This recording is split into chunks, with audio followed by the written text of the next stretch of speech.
Welcome back. Welcome back to another episode of the Fifth Quarter Podcast. I'm your host, Marcus Jones, the Bluff City Cowboy, coming to you live from Memphis, Tennessee. And week 2 of the preseason is in the books. We are getting ready to go through week 3 and get ready for the regular season. We're going to do a recap of last week's game. As I promised you guys, I will be having guests all preseason. So tonight I'm joined with right now one half of the Frankly Football Podcast. I got Brandon with me. Got his co-host Chris coming in a few minutes. First of all, Brandon, thank you guys for coming on the show tonight. You guys opened up the invitation for me a couple of weeks ago, and I was more than happy to return the favor tonight. Definitely, Marcus. Hey, bro, I appreciate you bringing me onto your show. You know, saying reciprocating that love. You know, and like I said, when we first had you on, man, in that 10 minutes after the show, you taught me so much about just stepping up my game in the content creation, bro. You always got a place for me. I promise. Appreciate that. Oh yeah, always got open door. Definitely, always down to support. All right, guys. So before we get started, you know how it goes. Got to do a little bit of housekeeping. I see those views are starting to go up pretty fast on X. So thank you guys for joining us on X. Waiting for the DC4L Facebook group to join us. If you guys haven't joined DC4L, it's a great Facebook group. A lot of great content. Safe space for Cowboys fans to talk. We have 13 active admin. So we filter every comment. We have our keywords that we try to filter out. We make sure that there's no bullying. We let you guys speak your mind, but we try to keep it limited in terms of any hate speech, any bullying, things like that. Also got a lot of great prizes, a lot of great giveaways. We have a couple of fantasy football leagues. So if you guys are open to playing fantasy football, we do still have a couple of spaces open in a few of the Premier Leagues. So for all you guys joining us from X and YouTube, if you get a chance, go over and check out DC4L on Facebook. You can also find DC4L on YouTube. And while you're on YouTube, you can find me at Bluff City Cowboys. Got a lot more content coming for you guys. I have 6 fantasy football leagues left, and I will go live during every league. Gonna do some Cowboys talk. You guys can critique how good or how bad I'm doing. Give me some pointers on any players that I should consider. And also, if you haven't played fantasy football before, all of my leagues are pretty experienced, so you guys can get a crash course on how to set up your roster in future years. So got quite a few people joining us on Facebook and YouTube. As you guys know, the show is fueled by Fifth Quarter Nation. So if you guys want to get in the comments, give us where you're from, how long you've been a Cowboys fan, any questions, any comments about tonight's topic. Tonight we're going to do a breakdown of the week 2 preseason game, and we'll touch a little bit on the 53-man roster. All right, I think I got everything out of the way. One more thing. I see those likes are not matching those views. So everybody who's watching on Facebook, be sure to crash that like button. Let's get that engagement up. And if you haven't done so already, please share this to your favorite Cowboys Facebook group. All right, so as you guys know, we try to stick with an hour. This show may go a little bit over tonight, but it's going to be some great content. Got 2 great guys joining me with a wealth of knowledge about football and Cowboys in particular. So we got a lot to discuss. Brandon, you want to start offense or defense first? All right, so the defense, if we're just talking about the Ravens game, I think that they showed a lot more toughness, a lot more grit, especially than they did compared to week 1 and even some of those padded practices against the Rams. Mm-hmm. We saw our 2 defensive tackles, even some guys that may not have been starters. In this case, it was Jay Toia and Ernest Brown. They both did things that you want your trash cans full of dirt to do. Mm-hmm. Each of them ate up those double teams, which allow your edge rushers. In one case, it was Donovan Izaraku to go in there and get the tackle for a loss.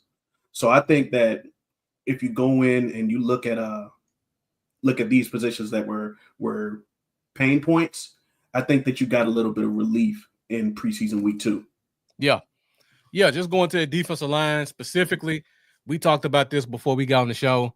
Toia looked a lot better than he did last week. He definitely showed more explosiveness, got into the backfield a lot more, held up on the double teams a little bit better. To me, he still kind of lost more than he won, but he's a rookie Yeah, playing his second game ever. You don't expect him to be perfect, but you want to see improvement. And when you're playing nose tackle and you're seeing improvement, that's always a positive. that's right. Now Mozzie had a decent game. He did. For a first round pick, a guy you expect to be the anchor of your defense, you want more than a decent game against backups. But we got to give credit where credit's due. I mean, he had a solid game. He definitely held up. I never saw him get pushed back. He was able to redirect a couple of runs that were trying to go inside to go outside to give the linebackers another second. He was good with his defensive line reads, just staying in his gaps, opening up lanes for those linebackers early in the game. I'm sure first quarter you saw a lot of clean tackles with Sanborn and Clark Yeah, and who was the other linebacker? Shamar James. A lot of that was because Mozzie was helping keep a clean pocket in those first 2 drives for those linebackers to shoot the gaps. absolutely. And kind of expanding on Mozzie a little bit, Yeah. there were even situations where he was doing once again what you want your trash can of dirt to do, eating up those double teams and then carrying them to the outside in order to get the Mhm. tackle. So I think that he did show great improvement this game. I think that Mozzie he talks sometimes like someone who lacks a little bit of confidence, like someone who seems desperate. But I think that he wants to improve, and that's something that Mhm. I definitely want to see from him. I don't think that Mozzie is one of those surprise cuts guys like you heard in that post game press conference. Yeah. But I think that Mozzie is one of those guys where if he's on this roster throughout the season, that we could see that steady improvement like we saw in year 2. Right. Now, Perion Winfrey, right now, I do think is better than him. I'm not gonna lie to you, Oh, Mark. no I'm question. not gonna lie to you. Perion Winfrey is better than him. I think that he is gonna be the guy that can penetrate, especially during run plays, lead to some tackles for losses, maybe by himself. Um, but like you have in the notes, is he the long-term answer at the position, or is he the guy that you can rely on? On my channel, we call it the Jeff Heath role. Mhm. 15 to 25 snaps a game. Yep. Once you get to 26, the wheels start falling off, you know? So yeah, I do think that if you get him on a measured amount of snaps per game, Perion Winfrey can definitely give you a little bit of a relief. You know, Yeah. maybe not have your anxiety playing tricks on you Yeah. in these starting games. All right, before we move forward, got to give a couple shouts out. We got Ray Dean joining us, a regular on the show. Thank you for joining. Ruben Salcido Jr. looks like a new name, so thank you for tuning in, DC4L. Got another regular, Lee Harrison, joining the show. Lee Harrison, appreciate you joining us. Got my guy Jeff joining us. Jeff, appreciate you joining us tonight. Isaiah Bell Jr. looks like another new name, so thank you for joining us. Hope you come back again. Absolutely. Donald Ford, appreciate you joining us as well. Yeah, D-line does need help. And Jeff, I agree. He needs to make plays also. If you're playing with backups Absolutely. and you're a first round pick and you've been in the league for 4 years now, you should be doing more than just having a solid game. Absolutely. I agree for sure. Yeah. So let me ask you this question while we're talking nose tackles. Yeah. How do you think the rotation is going to go when the season starts? Because we haven't seen Solomon Thomas. Is he going to be nose? Is he going to be backup 3? Between Thomas, Winfrey, Toya, and Mozzie, how do you think the rotation goes, and what do you think the pecking order may be? I think it can go one of two ways. Okay. I think you could see Tyler if things go well, if things go according to plan, then Solomon Thomas will be that rotational 3 tech guy. Where if you want to give Osa a bit of a break, you can bring in fresh legs and just rock out. Or if things go bad and you just want to put your best guys in there, like if you're big men, your biggest men, let me word it that way for your one techs, right, aren't getting up to snuff, and you just want to put the best bodies on that line, then he could be right there alongside Osa. Now it does really kind of scream out to what is the coach's scheme, because Mozzie was one of those heavier guys yeah, at first, but then they caused him to get back down to what could be considered like a larger 3 tech, but a very, very small 1 tech kind of role. right. So I need to see more of what the coach's intentions are with these players before I really get a true understanding of what they want. Okay. So I see we got the second half of the Frankly Football Podcast joining us. Got my guy Chris tuning in. Chris, thank you for joining us tonight. Hey man, forgive me, man, for running late, man. Turned around. I'm traveling right now, so I wanted to make sure I get everything. And one time I want this ring light to act right. He wanted to act a fool. So I was listening to what you guys were saying, man. Thank you for having me, man. I greatly appreciate it, brother. No But problem. go ahead and talk, man. Go ahead and continue your thought on this 1 tech, 3 tech thing, Brandon, because I kind of want to chime in on that too. Okay, so I do think that if you go into week 1, Perrion Winfrey is probably going to be your starting 1 tech. He's going to be the guy that lines up beside Osa Odigizua, and once we get to game 1 snap 1 against the Eagles, that's what you'll see. If that fails and the coaching staff, hopefully has a bit of adjustment, then we'll see Solomon Thomas going there. And that'll probably, weight-wise, that really doesn't change much from Solomon to Mozzie. So, the real-life game experience may not change too much, except you get more experience and more success there, So B, so what you're saying, are you more concerned about what the starters are going to be, or are you more concerned about how many 1, 2, 1 and 3 techs we take? Because I still think you're going to have at least a 2-headed or 3-headed monster at this 1 tech position, dealing with the guys you have. So I just want to we have that. Yeah. So the question that he asked was, who do I think is going to line up? Where does he think Solomon Thomas is going to line up? So that's why I specifically mentioned him. Okay. If we're going to be honest, I think that we're probably going to carry 3, possibly 4 1-techs, depending on how that battle between Toia and King Basote looks. But at the very least, you're looking at Winfrey, Smith, and one of those guys. That 4th guy could be there, depending on how much urgency they feel. Yeah. Okay. I mean, I think I'm kind of with you on that, because I think Winfrey's going to play snaps. I think with your 1 tech, you're probably going to break it down in a 65 snap game. And we've talked about this before, B. I think you're going to need 25. You're going to need 25 from Mozzie. You're going to push 25. Try to get 20 to 25 from Winfrey. That leaves you with a 15 to 25 snap gap that you're going to have to try to get a split of Solomon Thomas. And see, taking five defensive tackles into a game, that's a lot, because usually they take 4. So they take 3. And then you're trying to, get your numbers out. So that 3rd guy, that rotation is going to be a little bit more heavier, hopefully with Mozzie. But performance-wise, you kind of do you like Winfrey a little bit better. But you're probably going to run a 3-headed. You're going to run a 3-headed. That's how I'm looking at it. And just to pivot just a little bit, I know we're focusing mainly on the nose tackles, but we got to talk about that 3-tech position too, because Ernest Brown, who I didn't even know he was on the roster, but he's been basically the starter at 3-tech the past 2 games, and I remember him as being a defensive end. So I don't know if he's going to be one of your rotational defensive ends. Is he going to be like a flip guy, tackle end? Tackling a guy Peyton Turner played a lot of defensive tackle. He played pretty much exclusively at a 3-tech in this game with Sam Williams in. So what are they going to do with him?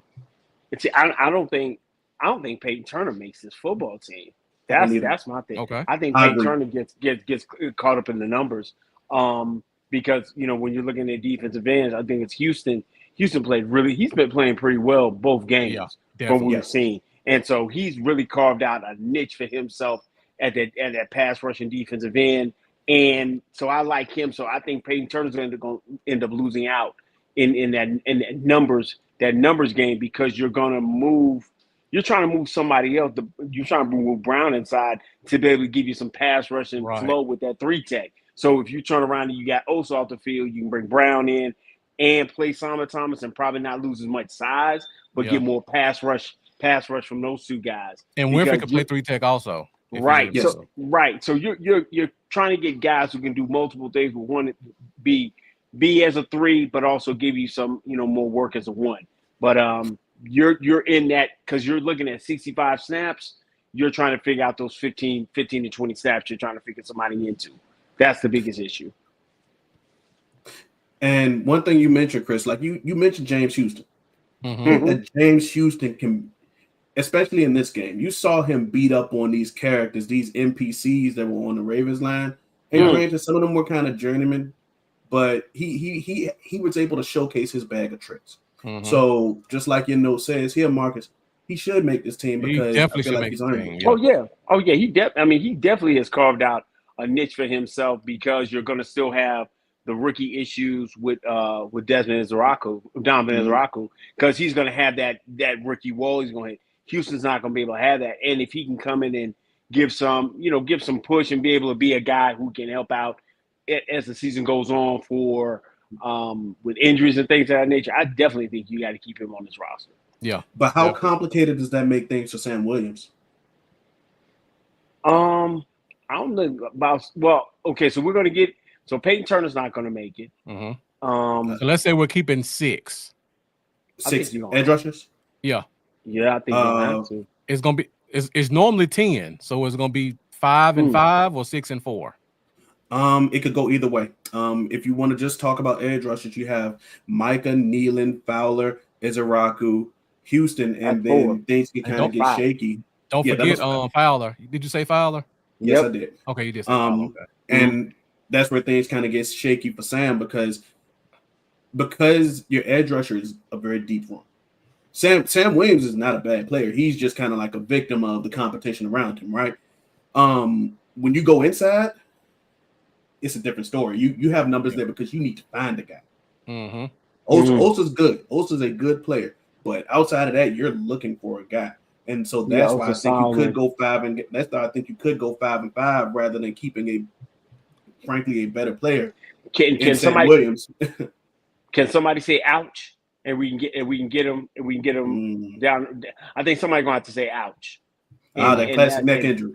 Oh, that classic IR neck injury, huh? Yeah, that classic. I'm hurt, but you don't feel as well as you think you should. So we can get him through and be able to stash him away for some weeks, because you can't afford really to lose any of those guys. All those pass rushers are going to come into play down the road. So and my fear is once we bring one back into the fold, we finally get through this this contract situation, that it's going to take him a little minute to ramp up, and God forbid you don't want to put a guy out on the street and go somewhere else when you're going to need him to be able to help in that situation.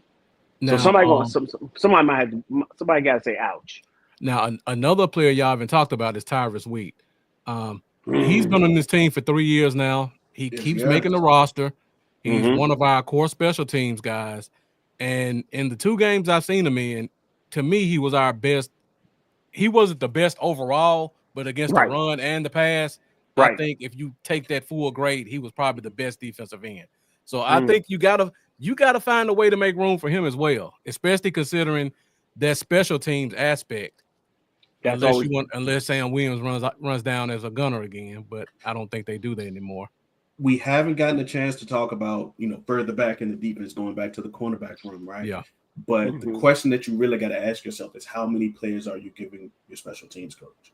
Yeah. Tyrus Wheat realistically wouldn't really see not even just talking about that. He realistically wouldn't see too many snaps in the game. Defense, right? A whole handful, is what he might get on his best day, right?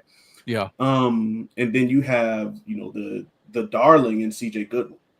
He's definitely he's definitely gonna make it. well. Right. He'll be a 53-man cut Right. because they know they can bring him back, but he'll be on the Absolutely. team. Yeah. Right.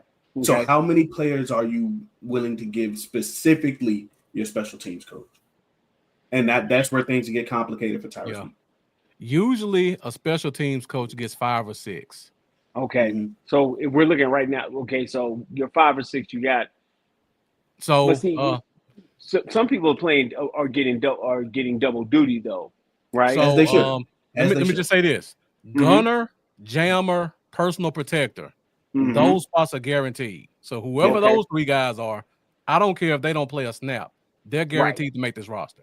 Okay. Watching the games, they've been flipping between Wanye Thomas, right, Mukwamu, and Zion Childress as the personal protector.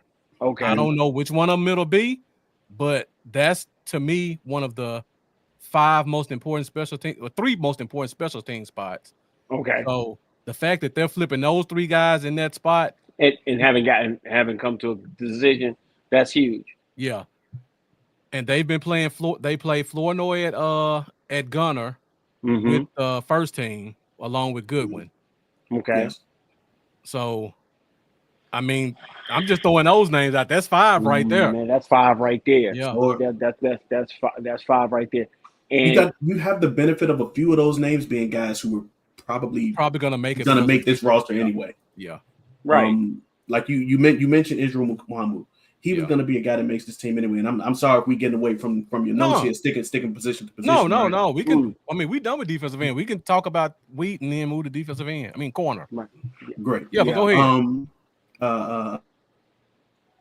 Flournoy. He was a guy that especially due to the injury to Mingo. He was going to be a guy that got a second life. Had a rival. Yeah, absolutely. Thank you. Got a second life.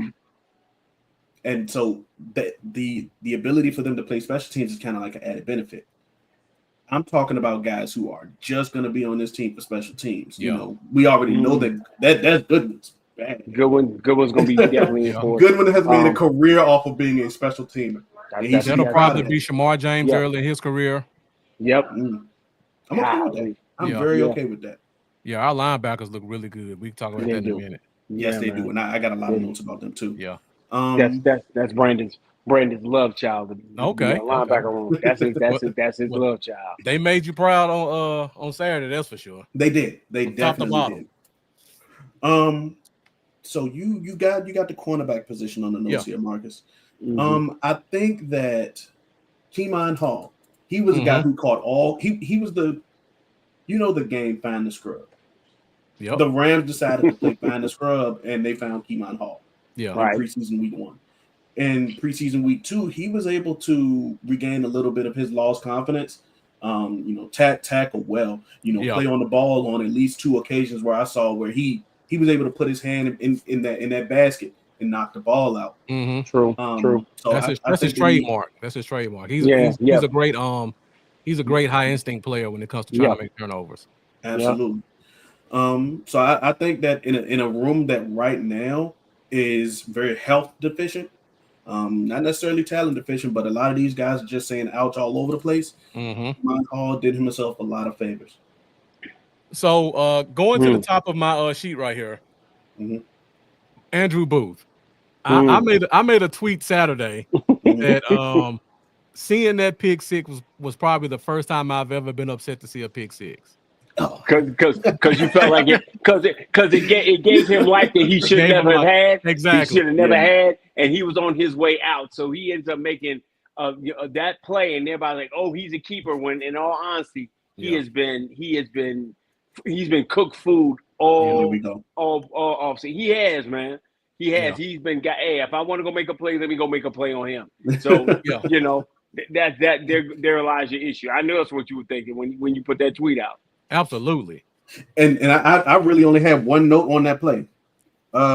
Shout out to Booth on the pick 6. Man, that's literally my only note on that play. Man, I just said it was Cooper Rush being Cooper Rush, man. Getting ready to serve. That's all I'll say, man. That's Cooper being Cooper, man. Served that thing up and he went about his business with it.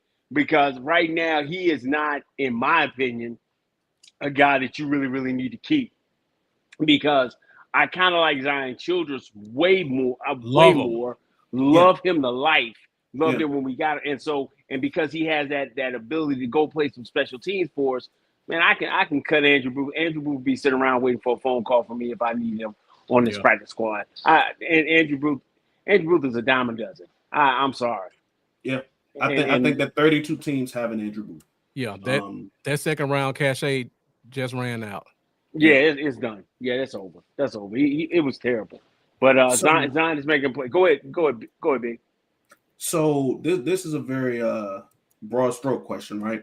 Mm-hmm. When it comes to your cornerback room specifically, I think that is the one position group that kind of will work itself out as the year goes on. Definitely. Because, like I mentioned, there's a health deficiency here. Trevon Diggs may or may not start the year on IR. Shavon Ravel will come back after he eats a little bit of turkey. You know, gotta have some turkey. Chris is a big fan of bringing guys back after Thanksgiving. You know, if anyone in the chat, you know, gets a chance to go and watch our show after this, if anyone gets hurt, Chris counts on them being back in Thanksgiving next year. No, I have a problem with guys with lower body injuries, right? Especially with knees and things of that nature, getting hurt earlier in the season and then coming and being right back ready, you know, within the first 5 to 6 weeks, because they're able to go out and do normal stuff that people do, like you and I go walk to the corner, you know, walk the dog, maybe go get the mail. They can go do that. But the stuff that makes them high-level athletes, it takes them a little bit longer. That's why I believe ACLs are not just 8 to 10. They're really 12 to 16-month injuries. And so totally come back. To totally come back and be that guy. And with Shavon Ravel, with him having so much promise, rushing him back, because he did get hurt in week 3 of last year in his college career. Getting him back at Thanksgiving right around that time gives us for that back stretch, because we have such a daunting task in the back stretch of the season. So I'm looking to see him be 100% then and bring him back and go from there. Trayvon Diggs, on the other hand, I think Trayvon Diggs will be ready, you know, really by week 3, week 4, because that goes back to goes back to our issue with the training staff and having the one-on-one exclusivity for them to be working with guys. I don't think they have the ability in the Cowboys training staff to be able to spend that one-on-one time with those guys. And you've got to go to an outside source to get your work done. Okay. Before we move forward, got a couple more people joining us in the comments. I got to give them a shout out real quick. Yeah. Got Steve Franco joining us. Appreciate you tuning in. Jack Meeker's been with me pretty much forever. Thank you. Jack. Yeah. He's been an outcast. He got the tag team coming up here. Yeah. No doubt. Yeah, Jack's a diehard Cowboys fan. Really knowledgeable guy. Yeah, he's always supportive. Let's see. Chris Woods, thank you for joining. I'll put your comment up in the question. William Wiggins, another regular, thank you for joining. We're talking preseason game 2. So far, we've only covered defensive tackles, defensive ends, and now we're going to the corners. Going back to Chris Wood's question, since we're talking about the defensive back position, you guys talked about Revel, you talked about Diggs. When does Josh Butler come back? Man, I mean, you know, and because we haven't seen a lot about him during camp or heard anything about him, he is a guy where one of these younger guys. That's why I'd say Zion Childress kind of slides up into that point of being that guy that I can go out. He's shown the grittiness. He's shown the availability. I'm gonna go ahead and bring him back, and that's what Josh is kind of like. I can put him on pup. I can let him ride for a little bit. And let Childress play. So he's another one getting a turkey leg for me. Definitely, definitely get a turkey leg, and I'll see him on the back stretch. Yeah, I might give you some pushback on Revel, but Butler, we definitely don't need to see him until it gets cold. Absolutely, till it get cold. I need him then, because that's why, you know, this thing with Bland and with, you know, you Elam and him wanting to go play outside when he's more effective inside. I think Childress could go out there. You know, it's a he may not have a choice. Yeah, he might be one. He might be my first outside guy against the Eagles. Now he's gonna be a rookie. He's gonna be out there, but Yeah. who do I have to put out there right now on the outside that I think I can really trust Yeah. If of Diggs is these not guys? there, yeah. No. Right? No. Yeah. Nah. Diggs is not gonna show up and play game one. So I got Kyrie Elam. Bland is better on the inside. I'm gonna have to trust the rookie because I can't trust. I Booth. can't trust. I'm not even thinking Booth makes his team. I don't even want Booth on this team. I can't. Carson. Carson. I haven't seen Carson. Haven't seen him. Yeah. Yeah, I haven't seen him. So I got to go with the guy who's been able to show up and play, and go from there. Yeah. And just Marcus, like you say, a lot of times if people want to sit up here and say, "Hey, the SEC is where the best football is played," okay, I'm gonna have to trust him that 1 week and pray he don't die out there. I'm being honest, man, because you don't your choices and your options are so limited right now. That's what you kind of you're relying on. You're relying on this rookie to go out here and you'll fight a slow death. That's what you expected him to do out there in week one. Matter of fact, the first 2-3 weeks, honestly. So when it comes to your question, Marcus, about Josh Butler, I'm a little bit upset at him, man. And this is a relatively new thing, right? Okay. While the team was going through their workout yesterday, their practice yesterday, and the guys on IR, like Diggs, like Butler, like Rebel, were all to the side doing their one-on-ones. Josh Butler wasn't necessarily doing his work. He was on the side holding a TV camera. I think that if you're not gonna be practicing, if you're not taking part in the one-on-ones at that moment, I think that you need to be attached at the hip to the coach, attached at the hip to the best player at your position group. In this case, Trevon Diggs, or Deron Bland, since he's healthy enough to practice, right? And try to soak up as much free game as you can, because the league is a fast-moving league, and you do not want to get caught behind the sticks. Here's the other thing you don't want to get caught behind. You do not want to be on Brandon's "I'm holding a grudge" list. When you get on Brandon's "I'm holding a grudge" list, man, we might well go ahead and get ready for that next career move. Because I hold grudges, Chris. Grudges. Butler is now on Brandon's "I hold a grudge." You no, ain't I'm taking just serious upset. list. I'm not mad, Chris. I'm just disappointed. Yeah. Okay. All right. That's the more that's the more polite way of saying it. But you mad that he's sitting over there being a cameraman when he be sitting there getting ready for the season, and that's a big issue, because we haven't seen them all off season. No, not at all. Not at all. None. And that's crazy. And a time where you need somebody to step up in this cornerback room to be able to do something. Yeah. All right, before we move on, question and answers. Thank you for tuning in. Appreciate you joining us. We got Amanda in the comments, the co-creator of DC4L Group. So Amanda, appreciate you joining. Hey, how you doing? I'm sure she'll be on the show. Definitely week one.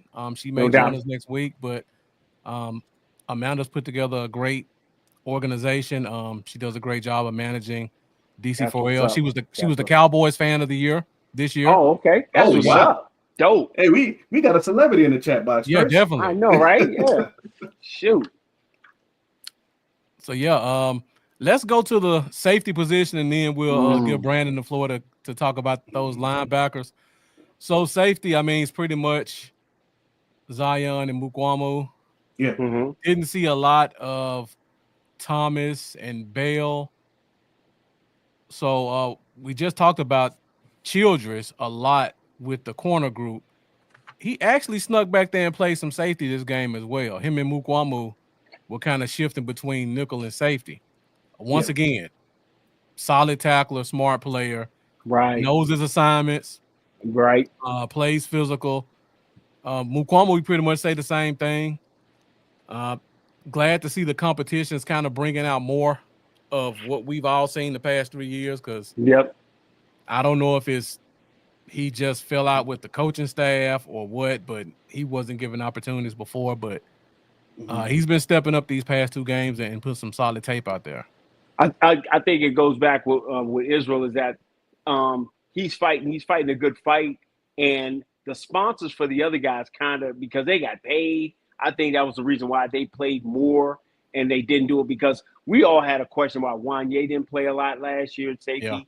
Israel's a guy, because he's so versatile. He can go to the slot. He can play some safety, and because he's so good on special teams, he's kind of like filling 3 roles on this football team, Yeah. but he doesn't have a solid spot where he can go say, hey, he's going to be that guy there.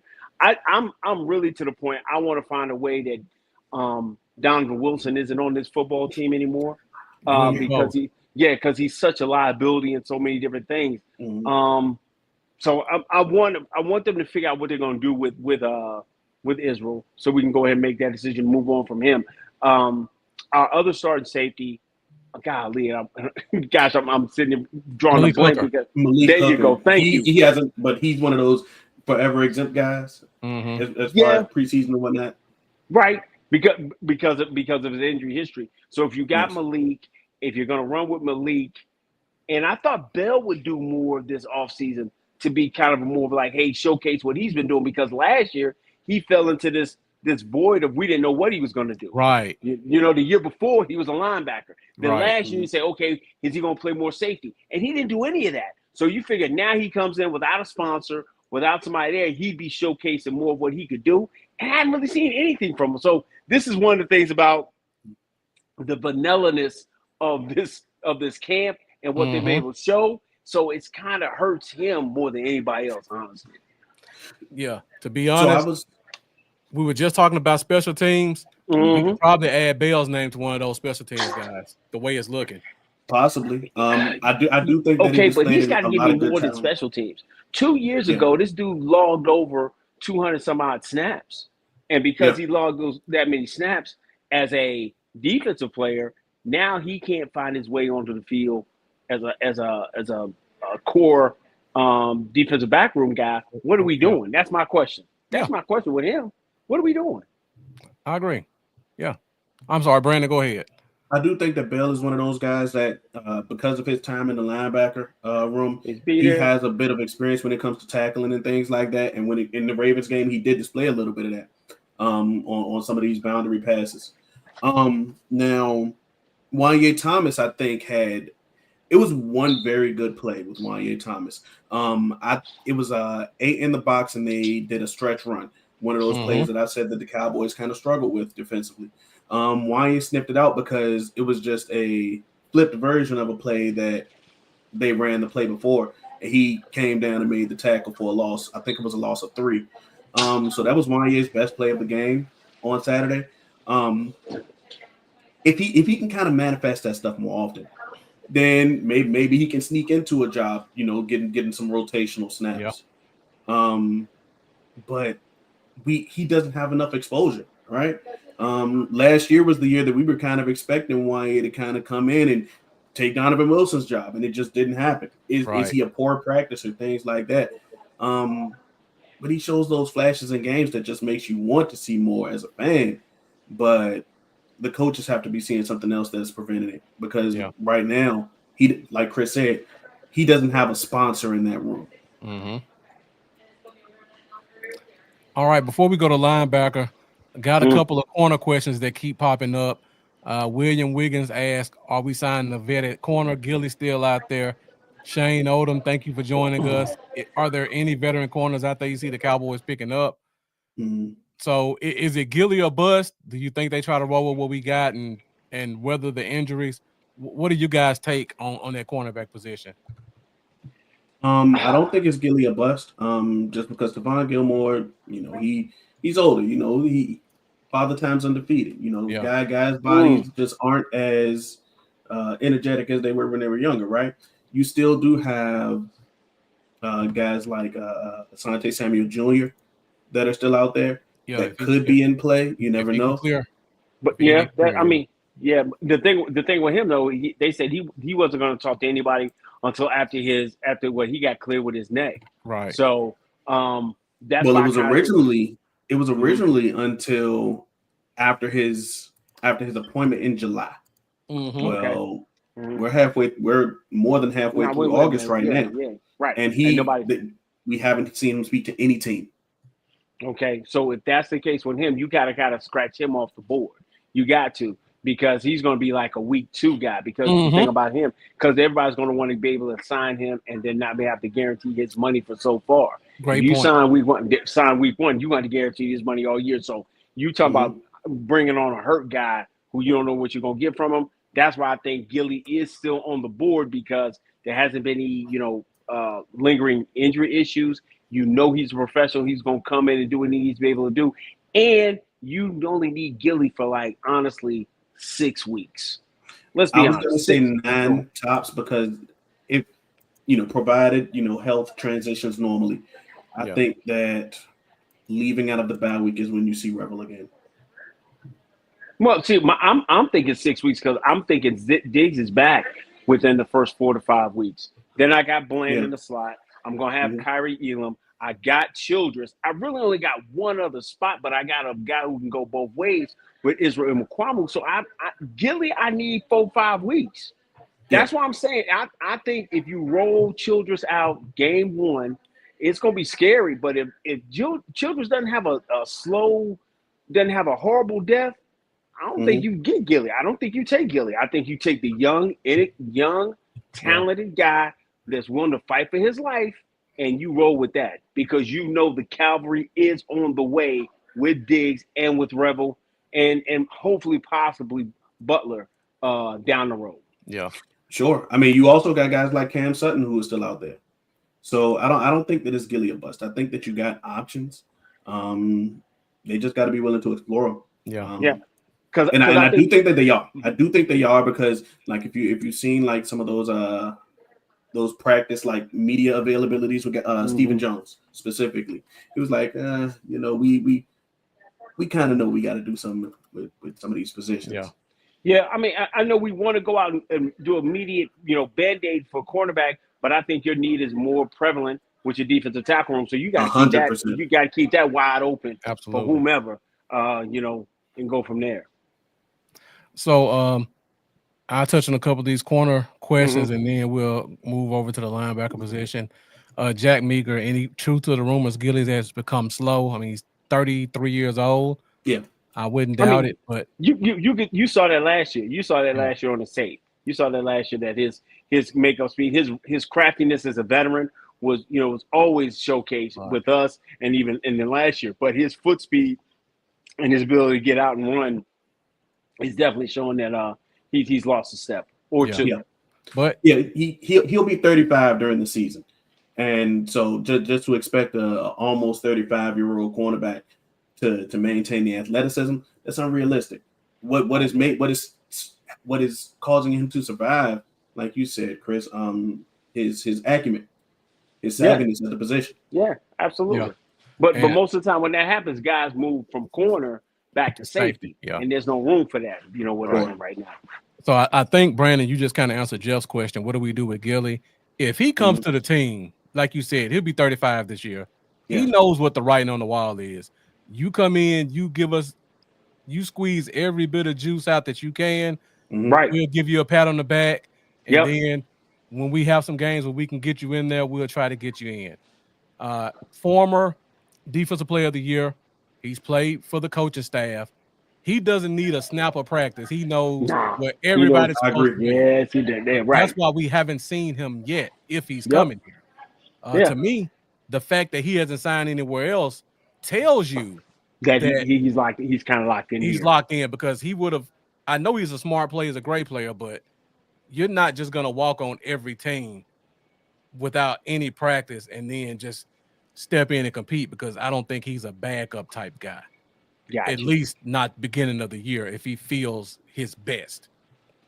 Yeah. So week 5, week 6, week 8, when the bumps and bruises start to kick in, right? And he feels like, you know what, I'm gonna relish getting that extra rest and just mentor these young guys. Yeah. And Jeff said it best. The scheme will protect him, but the one thing this scheme is dominant in is cornerbacks coming up and being physical in the run game, and you need young guys willing to be able to do it. That's why Childress is really a huge bright spot and is going to end up being one of those undrafted gems that the Cowboys have found and sought out, because he's willing to be able to do that. James is the same way, but we don't want to touch in the line. But I'm gonna let get all that. He got all of it. Yeah, he got all that. But that's what you're going to need those guys to be able to do and come up and fill spots, fill lanes, gap.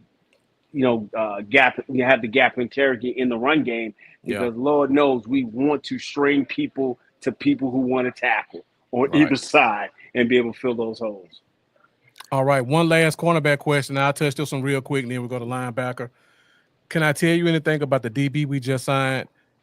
To be honest, Jack, I can't tell you anything about him. And to be even more honest, doesn't matter. This is the just stay healthy game. Yeah, Sure. yeah, Anybody yeah. who's planning on making the roster, you're not going to see him. Zion At Childress, all. Mugwamu. No. You'll probably see a lot of Booth.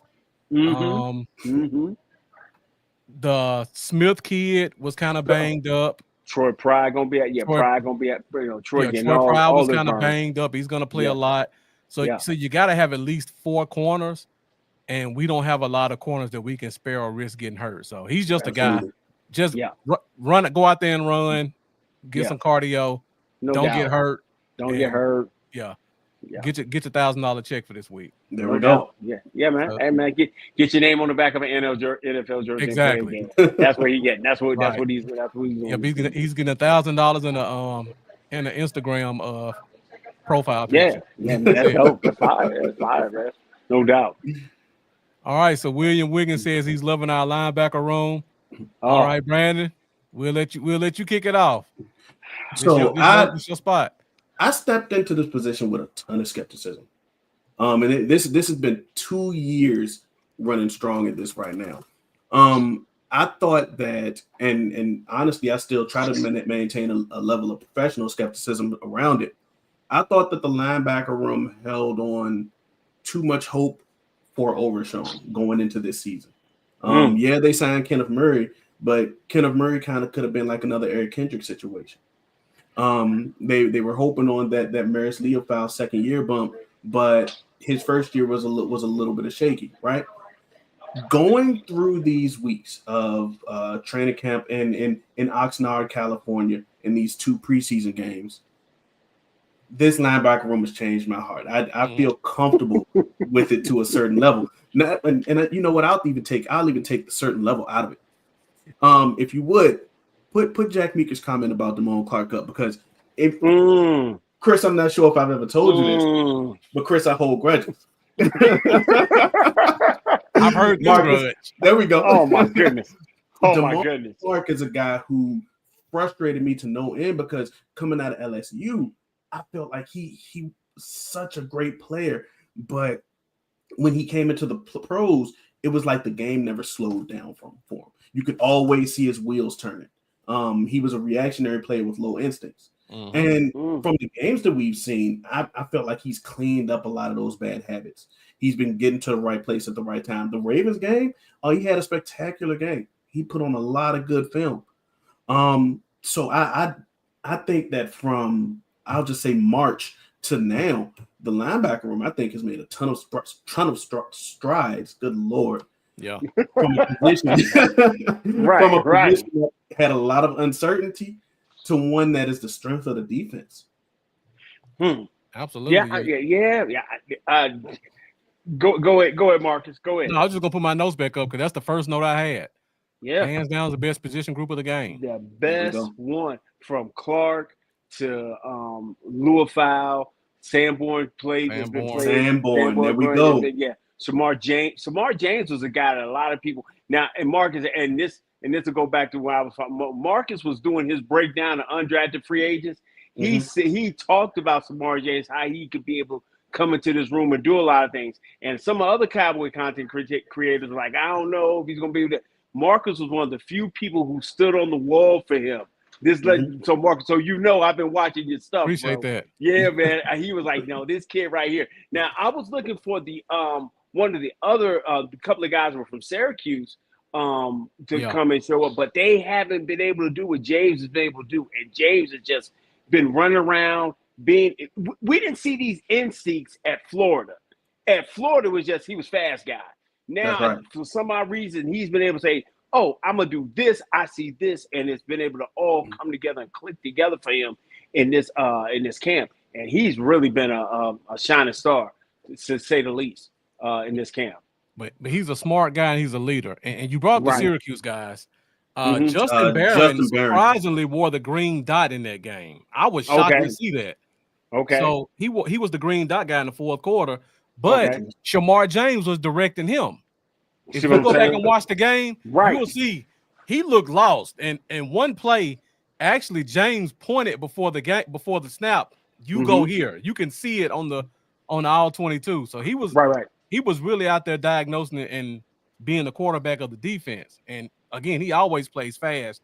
My only concern with him is he gets swallowed up when he gets inside that A gap.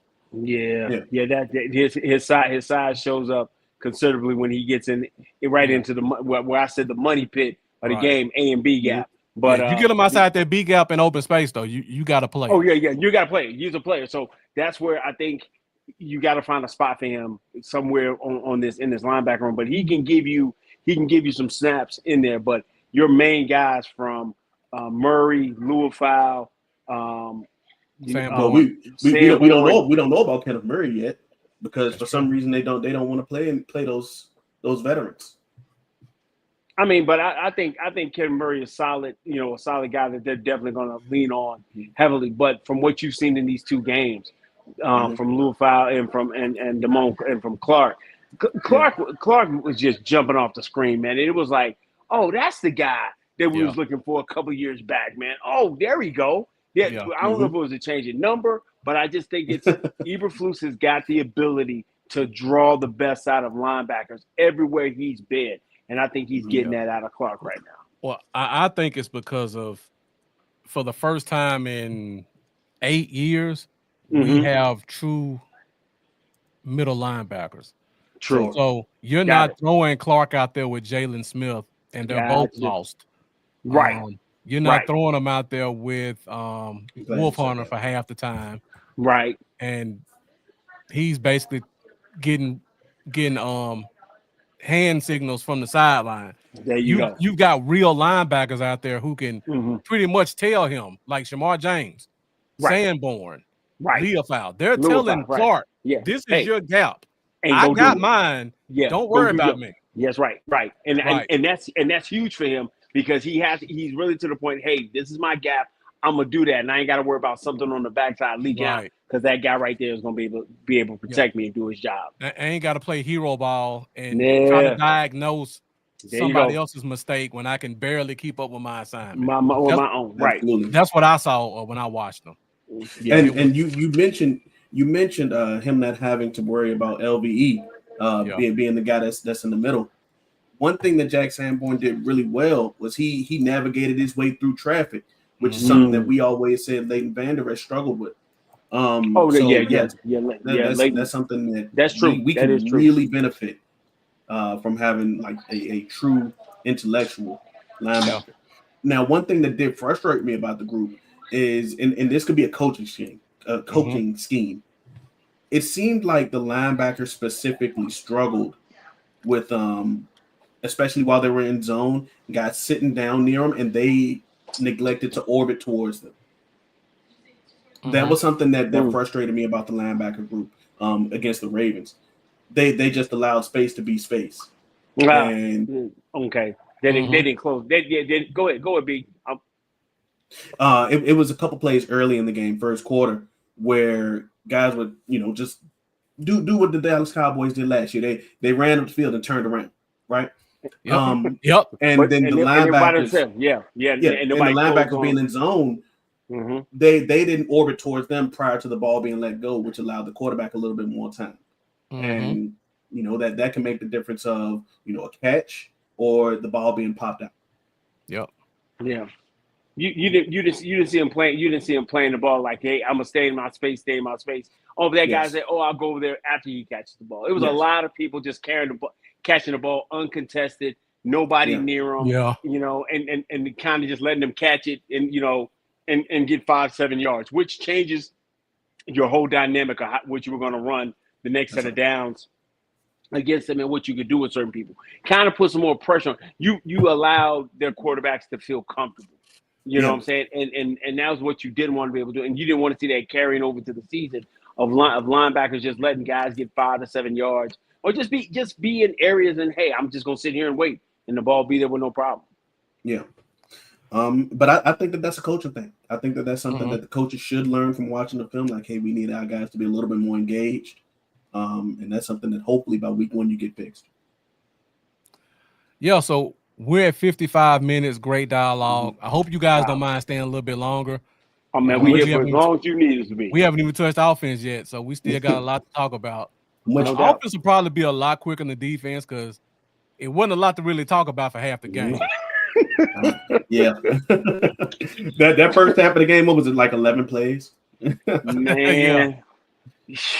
Yeah, okay. Yeah, whenever y'all want to talk about that side of the ball, because that side All of the right, ball let's give me a go lot ahead and of questions. go to the offensive side of the ball. Before we do that, I see we got my guy, Coach Webster, joining us. Pap, thank you for tuning in. Appreciate you joining us tonight. I know you're busy game Salute, planning Coach. for the Yeah, season. Yes. Practice is over, so I'm assuming you Man. Going from all day on the football field to coming to hear us talk about Cowboys. So thank you for where does Coach at? Where at? He's a junior college coach. What school? I keep forgetting the name of the school because he just recently changed 2 years ago. But he's in Mississippi. Okay. Turning the program around. That's what's up. If I wouldn't have been live on the show, I could have told you. But okay, yeah, I understand. Catch me on the spot like that, and I go play. my fault, Coach. Hey, salute to you guys, good. man. Hope y'all have a great season, man. That's awesome. All right, so let's go to the offensive side of the ball, and Jeff Pop pretty much summarized it pretty well. Yeah, pretty much, man. Yeah. Wow. Yeah. Thank you, Jeff. It's been a wonderful community college. Thank you. Hey, man, hey, Marcus, we usually have a random Joe Milton sighting or some kind of quote. B always give me one Joe Milton some deal. Yeah, B ain't been having. I call it. No, wait. I call it a random, meaningless Joe Milton compliment. Gotcha. Okay, there we go. That's all. And look, there's no meaning behind it. There's no meaning behind it. Yeah, but it's always fun to give people things to talk about. Hey, man, we fought with this last year with Trey Lance. Like, the thing with Joe is, like, Trey wouldn't pull the trigger, right? Mm-hmm. Joe pulls the trigger, but you have no idea where it's going sometimes, man. Joe gives you buckshot sometimes. But follow me on this. I'm gonna give Joe some grace because if Cropper makes that catch down the seam early in the first quarter, but yeah, that was one that I touched. Yeah.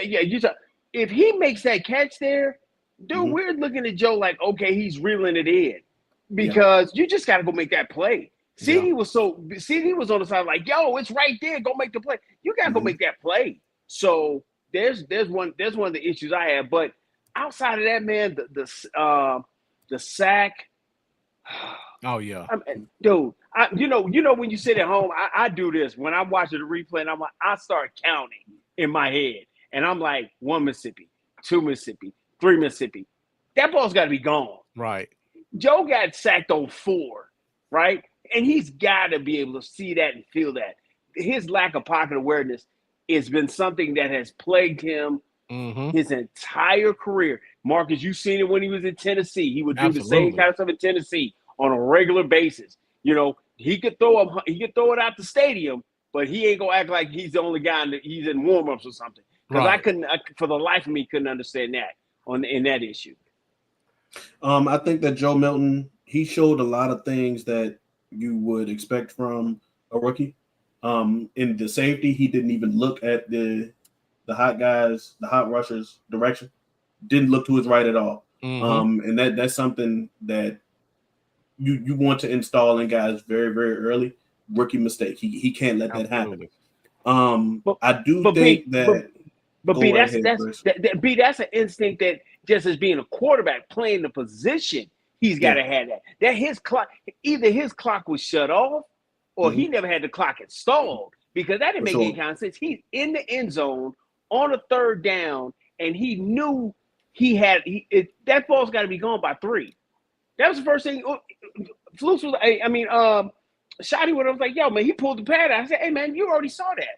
The slant was there. Get rid of the ball. Get rid of the ball. Yeah. It was the call was perfect. Everybody did what they're supposed to do except for him. Yeah, I agree. It was only 2 situations in the first half that I think your pass catchers have to help you out. Hunter Lipke has to catch that ball coming across the middle, going across the middle to the right hash. Jalen Cropper has to catch those balls. Those are Gotta guys catch that. who aren't going to see too many targets anyway, especially not in the regular season. So in the preseason, Absolutely. where you're going to see more than you normally would, help your quarterback out. Right. Yeah. Help your quarterback out. But besides that, Joe Milton looked lost. He obviously has a blunderbuss for an arm. Not even a shotgun, a blunderbuss, the one that you had to load with the stick. Uh-huh. And about the colonial times? My yeah, goodness gracious. absolutely. Wow. Yeah. Okay. And I felt like he didn't go through his progressions well. Wow. Because if he did, and we're gonna get to wide receiver shortly, he would have seen Trayshawn Holden was open often. Flournoy too, yeah. All right, yeah, so and Flournoy as well, absolutely. We'll fuel by fifth quarter nation. Fifth quarter nation has spoken. He all sucks. Let's talk about something else. And the very next comment, like the running back room. yeah. Oh, all right. Let's keep it in the backfield. Let's talk about the running backs. Then we'll go to receiver. Okay. Because I've been pleasantly surprised with Phil Maffa. Yeah.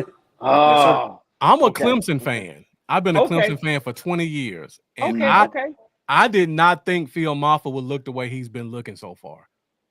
Hey, Marcus, explain that a little bit more in depth for Brandon, because because I was telling me the same thing somewhat, because I feel like Phil is a track runner. Yes. What I mean is he is a track runner, meaning you put him in a direction and he goes and starts running on track. What Phil has been trying to do, he's trying to play outside of his wheelhouse. He's trying to be LaShawn McCoy, and that's not his bad. He's been trying to be a little shifty, little wiggly guy, and like, Phil, do what you do. Run through this hole, stay on track, and get down. Get your shoulder pads level and run downhill. That's what he did. He did that at Clemson the whole time he was there. He did that when Shipley was there. He did that when ETN was there. Yeah. And I didn't understand for the life of me, okay, he come here, give him a hole, and go down here, especially with this offensive line coach where, Coach Clayton and Coach Riley were going to be to the point, hey, we're going to give you a lane to run through that lane and go do what you do. Yeah. Now, I will give him credit. You're right. He's not doing what he's doing at Clemson, but the other stuff he's doing it better than I thought he would. Oh, I mean, I didn't expect him to have any. He was playing with the torn labrum. Yeah. He had a little bit of wiggle inside the box where he can switch from one A gap to the other. I didn't see that at Clemson. I didn't see him catching the ball out of the backfield at Clemson. He's done that a couple times. Yeah. He hit the edge a couple times for 5 or 6 yards. So he still hasn't shown me what he showed me at Clemson, which is what I thought would be really successful here. But I'm glad to see that even though he's opening the bag up a little bit, and it's not great, but it's definitely something I didn't think I could see him do it all successfully. And he's been doing it successfully the past 2 weeks. Absolutely. As a 230-pound guy. Not a small fella at all. Yeah. The one guy who I think hurt himself the most in this game was Miles Sanders. Yes. On our show, I talked about Miles Sanders being the guy that you couldn't count out, because when he was on a good team, he was a 1,200 plus yard back. But he came into this game and he wasn't decisive in his cuts and picking holes. Very, very hesitant, like your notes play says. In a lot of situations, he has to see where his blockers are going and where they're coming from better, and show a little bit more anticipation. I think he missed a golden opportunity even in that first drive. His vision was so poor. His vision was so poor on that play. If he ran into the back of he ran right into the back. Where if he would have just moved to the left, he's wide open. Yeah, wide to the left, he's wide open. He's running with open field because he's gonna because Nate Thomas had his guy locked up. He was gonna be able to break an arm tackle and go get a 5, 10, 15-yard gain, which totally sets the different tone for the whole offense. And then the very next play, he fumbles the pitch, right? Yeah, and by you fumbling the pitch, he just was very hesitant, highly unimpressive with those two snaps, which kind of set the tone for the offense in that first drive. And then when he came back in the next drive, when he was getting behind Booker, doing certain things, he looked okay. But I think he just had. We don't have that guy right now. He looked rusty. Yeah, that's a Yeah. good Oh, word. that's a perfect. Oh, great term. Very. Yeah. He looked rusty, out of sorts, uninterested. To be honest with you, that's what he looked like to me. He looked really, Scathing. really uninterested. Yeah, and that's what I saw from him. What this thing about Deuce? He All doesn't. right. So, Yeah. Oh, here we so go. I'm not sure if I told y'all this before, but I hold grudges. The floor is yours. Go ahead. Deuce Vaughn is, and if you notice this, and this was right around the time when you were on our show. When the pads were off, Deuce Vaughn was one of those guys that saw a lot of reps on reps that honestly don't really benefit the running back too much because the pads aren't on. But as soon as the pads came on, Deuce Vaughn said, "Ouch." Deuce Vaughn didn't really see meaningful game snaps in the first game and saw a negligible amount in the second game. Deuce Vaughn's sponsor, as far as the coach, is also out of the building. His pops is still there, but nepotism can only get you so far, right? So yeah, on man. On the football field, it can only get so far. Oh yeah, absolutely. We don't want to get to the other side. But go ahead. That's a philosophical point for another day, right? No doubt. But yeah, man, Deuce Vaughn's time is running extremely low because he is not running extremely well. Yep. Deuce Vaughn does not have I say this on our show. Some people just won the genetic lottery. Deuce Vaughn lost it horribly. He's not going to be a guy that benefits you on special teams. So his only path to making this roster is to be head and shoulders. I don't know how that will work for him above the rest of the guys. Yeah. Hey man, you gonna stop chopping this man up about his height, man? You know what I'm saying? You gonna stop doing this man so dirty about him being head and shoulders, man? You know, come on, man. This is a family show, man. But the thing about it, the biggest thing that you said that hurt him was one, he did not. When they put the pads on, he was not the first guy on the field or doing something. Right. It was like as soon as that happened, you know, you can't make the club cliche in the tub. You cannot be injured. And in a time and for an offseason that had to be the biggest offseason of his life, he could not have been in a worse position by being injured or hurt or going ouch. And that's what hurt him more than anything. He's going to get 5 to 10. He's probably going to get 5, 10, maybe 15 carries in this last game. I think he's going to get the bulk of the carries. Okay, so if he gets the bulk of the carries, I still want to see I want to see a little bit of Maffa. And man, be totally honest, I need to see Jaden Blue do something. I was just about to say, yeah, he's going to play probably a series or two. You don't think he's going to have? He need to get a whole half. He has not built up enough cachet with me to be able to say, oh, I'm just going to send him to the side. You know what I'm saying? Javonte Williams, he don't need to put nothing on. I'm going to have to start the season off with Javonte Williams for a certain reason. Better or for worse. Yeah, for better for worse. He's here. Lemke, Lemke's gonna be to the point. He's gonna be my halfback, or he's with that one tight. He's gonna be kind of playing a dual role. Yeah. But I need to find out what Jaden Blue gonna give me. You know, I'm tired of looking at him running down the sideline scot-free against Clemson. I really needed him to. You know, I'm tired of seeing that highlight. I need to see him do something with a star on his helmet. Give me something. It makes me feel like, okay, I can trust this guy. Because right now I can't. I do hope that there's like a measured amount of hype for Jaden Blue, because as it comes right now, there's such amount of unenthusiasm in the running back room that with Jaden Blue not having gotten the snap yet, you can see it in the comments. Like people are chopping at the bit. Yeah. Just to wait to see him. I mean, Chris, go ahead. He's a rookie. Oh gosh. Yeah. Okay. Hey, Marcus, here's another thing you don't know. Okay. He don't put no value in rookies. No. I don't put any expectation. I don't judge. He don't judge rookies. So if it's a rookie, he just don't put no. But you're sitting here right now on the offensive side of the ball. Well, we're in the backfield. I need this rookie to have me something to. I need something from. I need a lot from him. I don't need something. I need a lot from him. because I know my front office isn't going to do certain things, and I'm going to need this guy along with Phil Maffa. Because I'm going to give credit to our buddy John Herndon. He was like, hey, run with Maffa, go with him. He's going to be able to give us what we need. And he has been a pleasant surprise, to be totally honest with you. At the running back room, you got to go with the youth. You have to go with the youth movement. Yeah. I do think that the running back room, out of all of the positions on the team, is probably going to be the one that just works itself out, because I think that, especially once we start to talk about our offensive line a little bit more, your guard center guard combo is going to do them a lot of favors. Yeah. So I think that as the year goes on, probably right around the halfway point, the running back room will have worked itself out.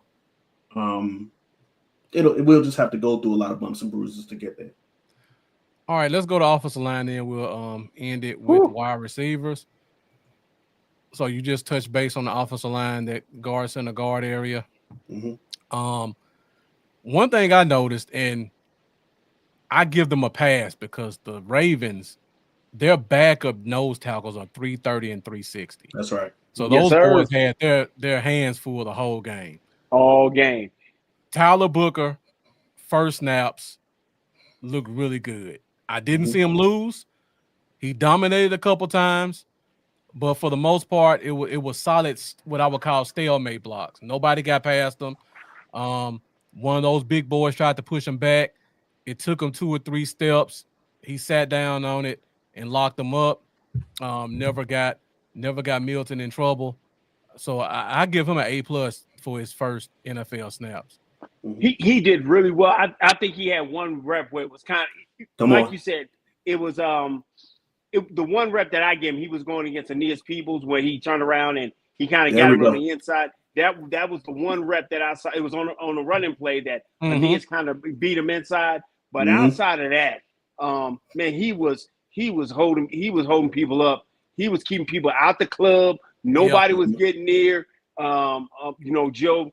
And that's why we have such ire against Joe, because it wasn't like he was under duress or had to run all day. He had time to read. So man, Tyler was awesome. TJ Bass is getting, I do like TJ Bass better at guard than I do at center. Absolutely. I just love him better at guard. I think that Hoffman is your backup center. He's the guy who should be playing that. That's why I can trust him more there. But the tackles really, I liked how they played, man. I like Cornelius, man. I really like Cornelius at that opposite tackle. And Nate Thomas is going to have his hands full.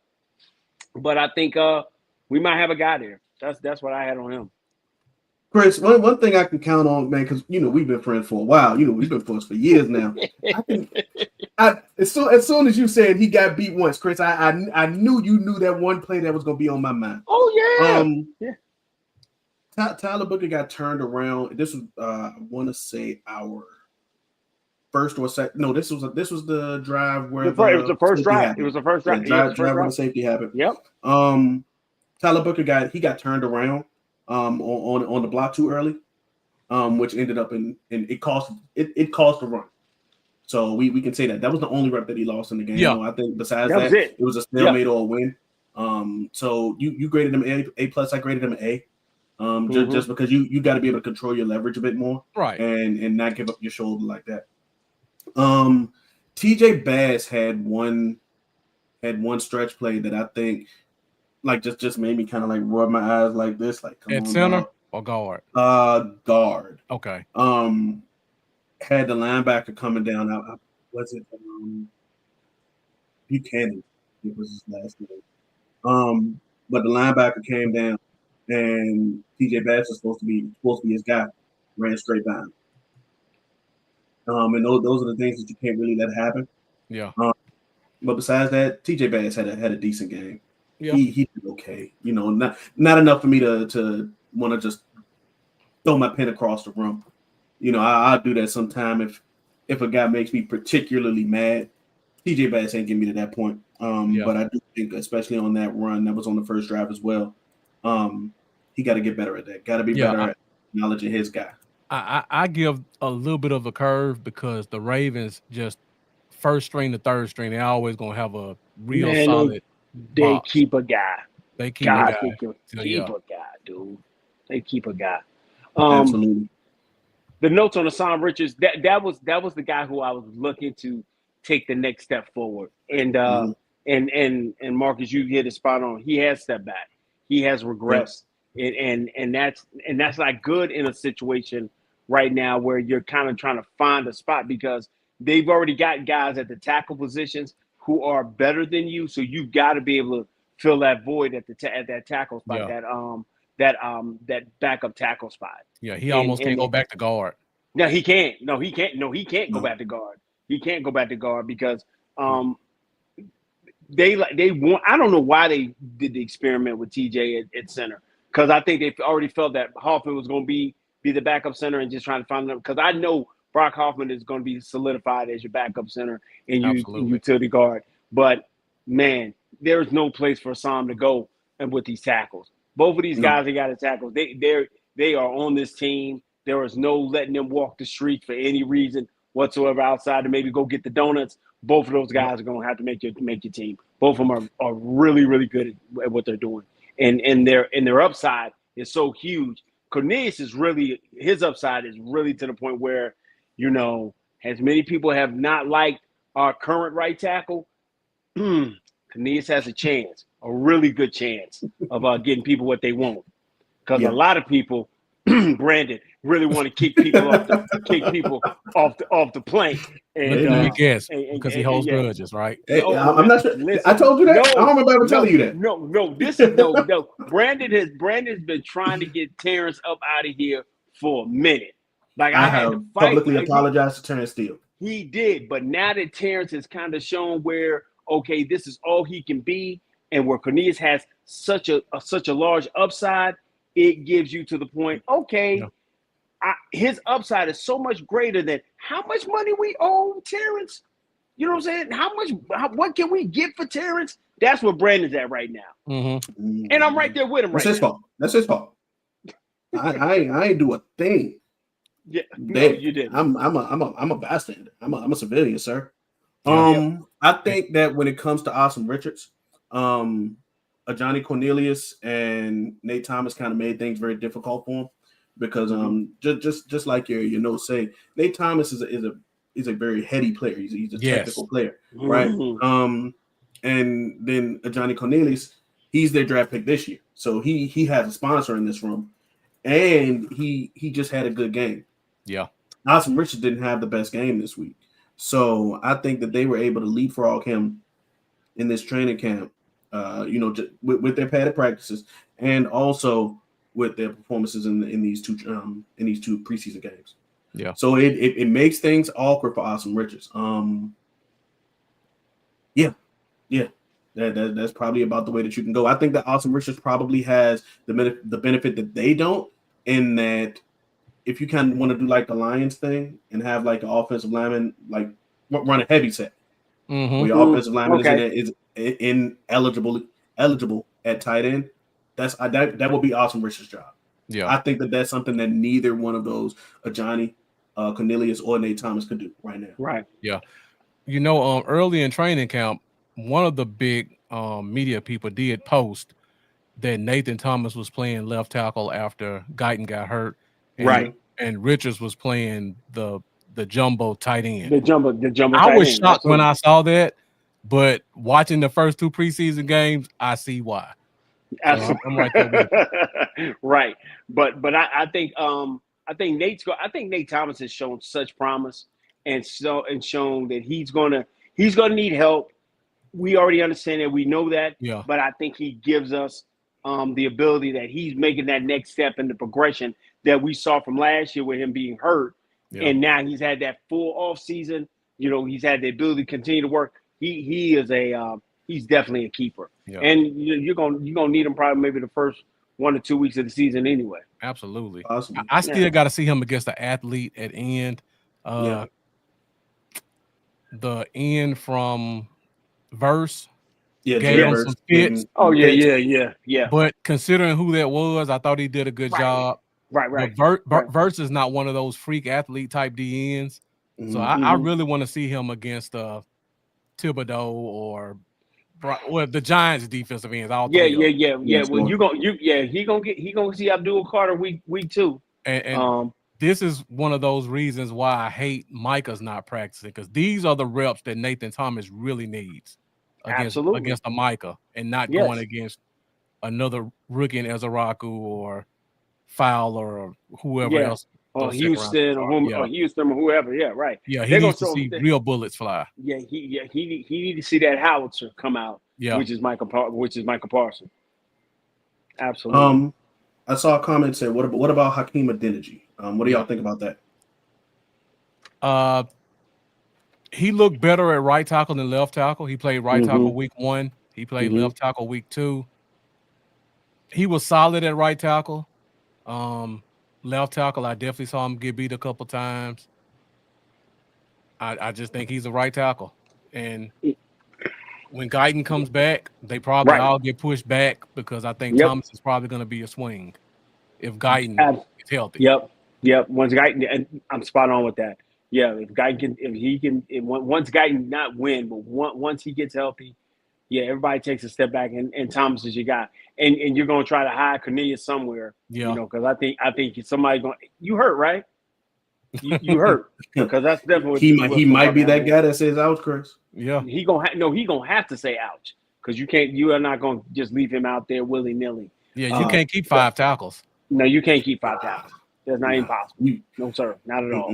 Because you only gonna keep probably 10 offensive linemen total, and having half of them be tackles, that's a little shaky. Yeah, that's very shaky. Right. So he's gonna be ouch.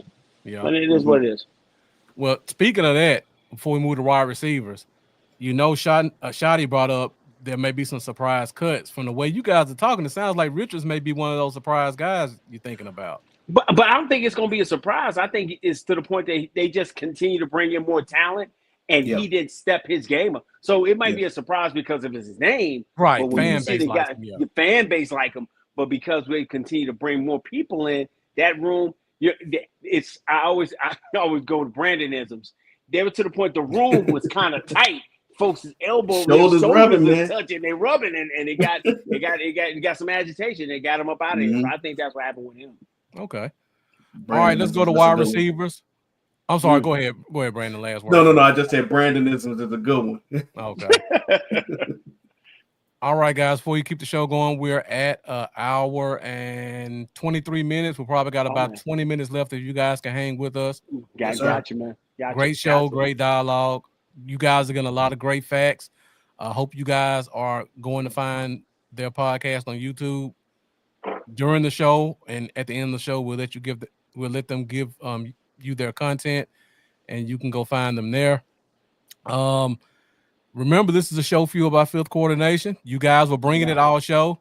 We kind of slowed up at the end with these tackles, but we're talking wide receivers.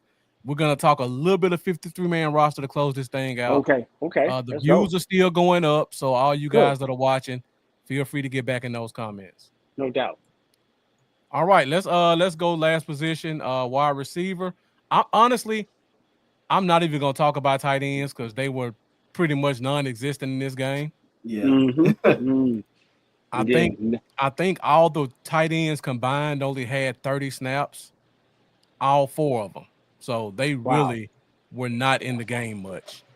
I think Lepke actually played more tight end than the actual tight ends. But I think John Steven have like maybe 3 catches inside those snaps? He did. He did have 3. He had 3 catches. Okay. He had 2 good blocks too. Okay, good. Okay. But then he came off the field hurt like he always does. Yeah, man. Yeah. Wow. Okay. We'll talk about John Steven another time. But we might not have to because he might not be here to be able to talk about. But that was crazy. I just like he had 3 catches, but then he stays on the sideline quite often. Yeah, that's right. I think that Jalen Tolbert did a great job all off season, right? Showcasing either one, why he deserves to be on this roster, or 2, why another team would be enamored with him. Let me not even say that incorrectly. 2024 touchdown leader Jalen Tolbert. did a great job of those things. Yeah, real disrespectful How there, rude of me. How real rude of me. disrespectful. Okay. Yeah, man. I think that this wide receiver room, especially with Jonathan Mingo quite possibly going on IR for the first few weeks, saves someone's football life. Ryan Flournoy, and earlier I was going through it in my mind. I said Trayshawn Holden was open all game. It was Flournoy.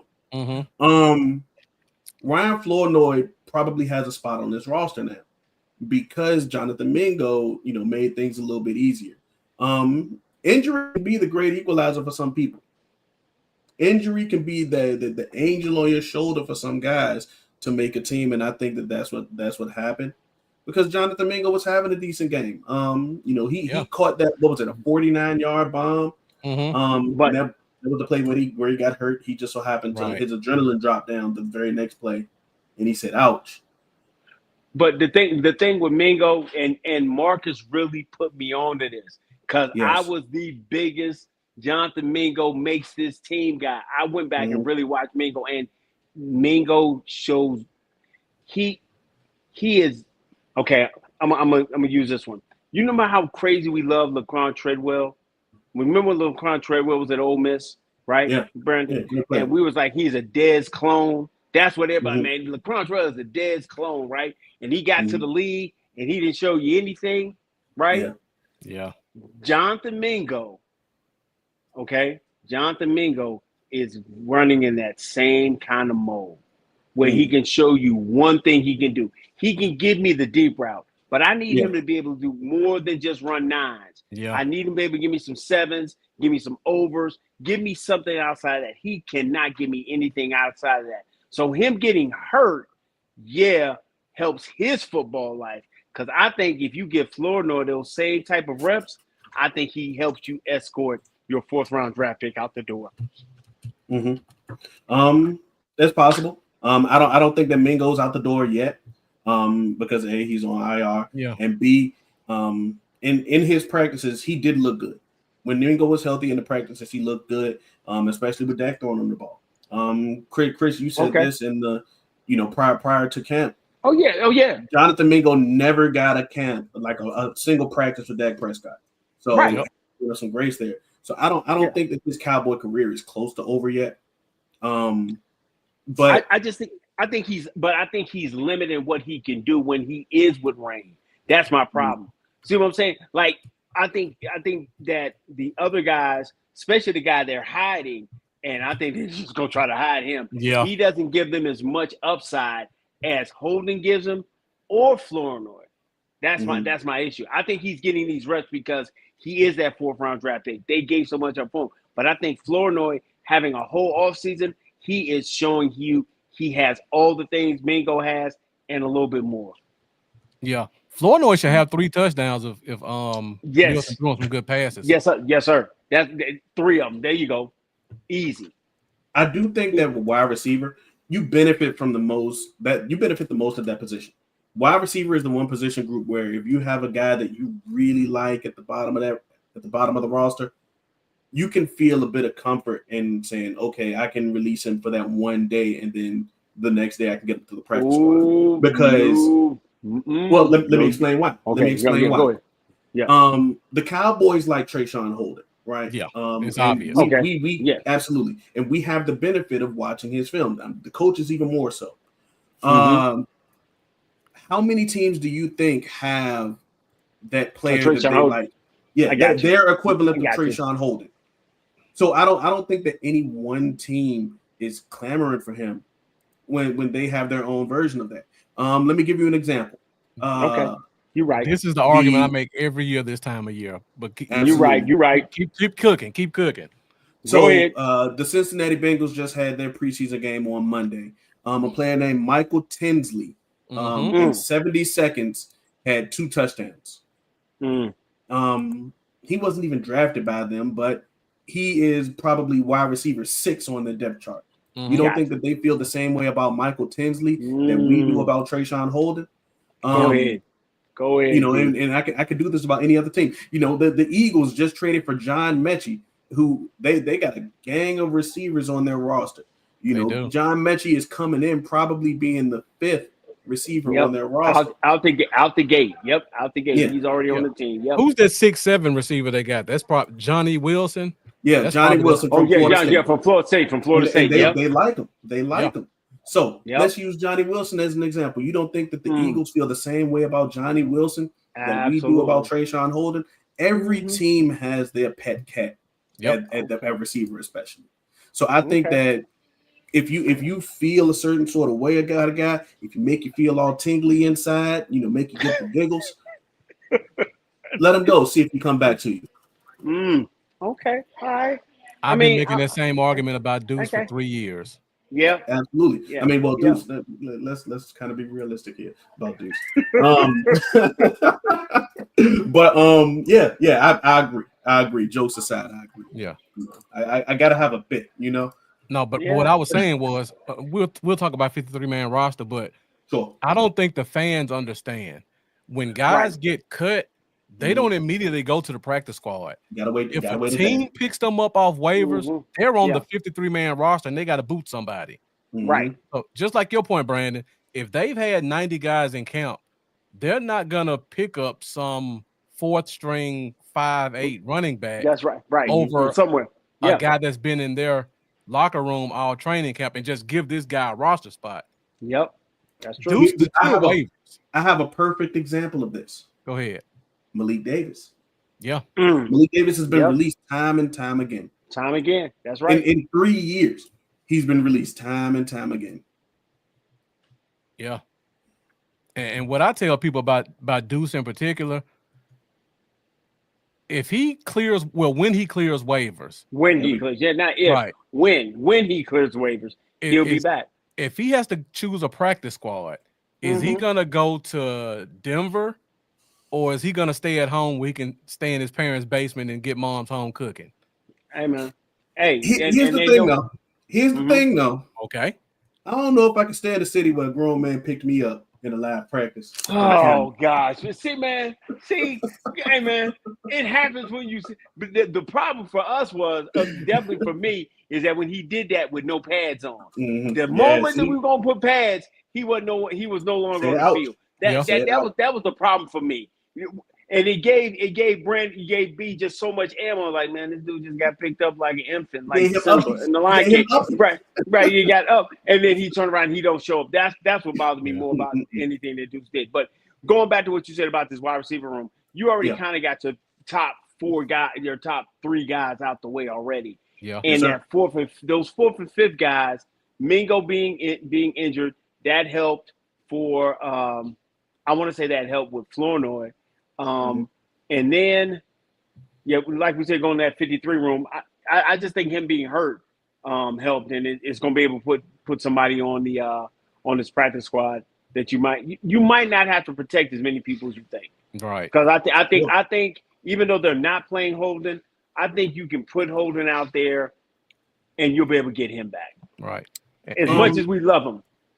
You got to remember, he got no offers coming out of that's right. He got no money. No money, no offers, and people say, and even though Brandon, we get on you for holding grudges, it's a whole bunch of NFL personnel guys that hold grudges too, and they see that as well. So in the chat, I see a lot of different player comps for Jonathan Mingo. I generally don't do player comps, right?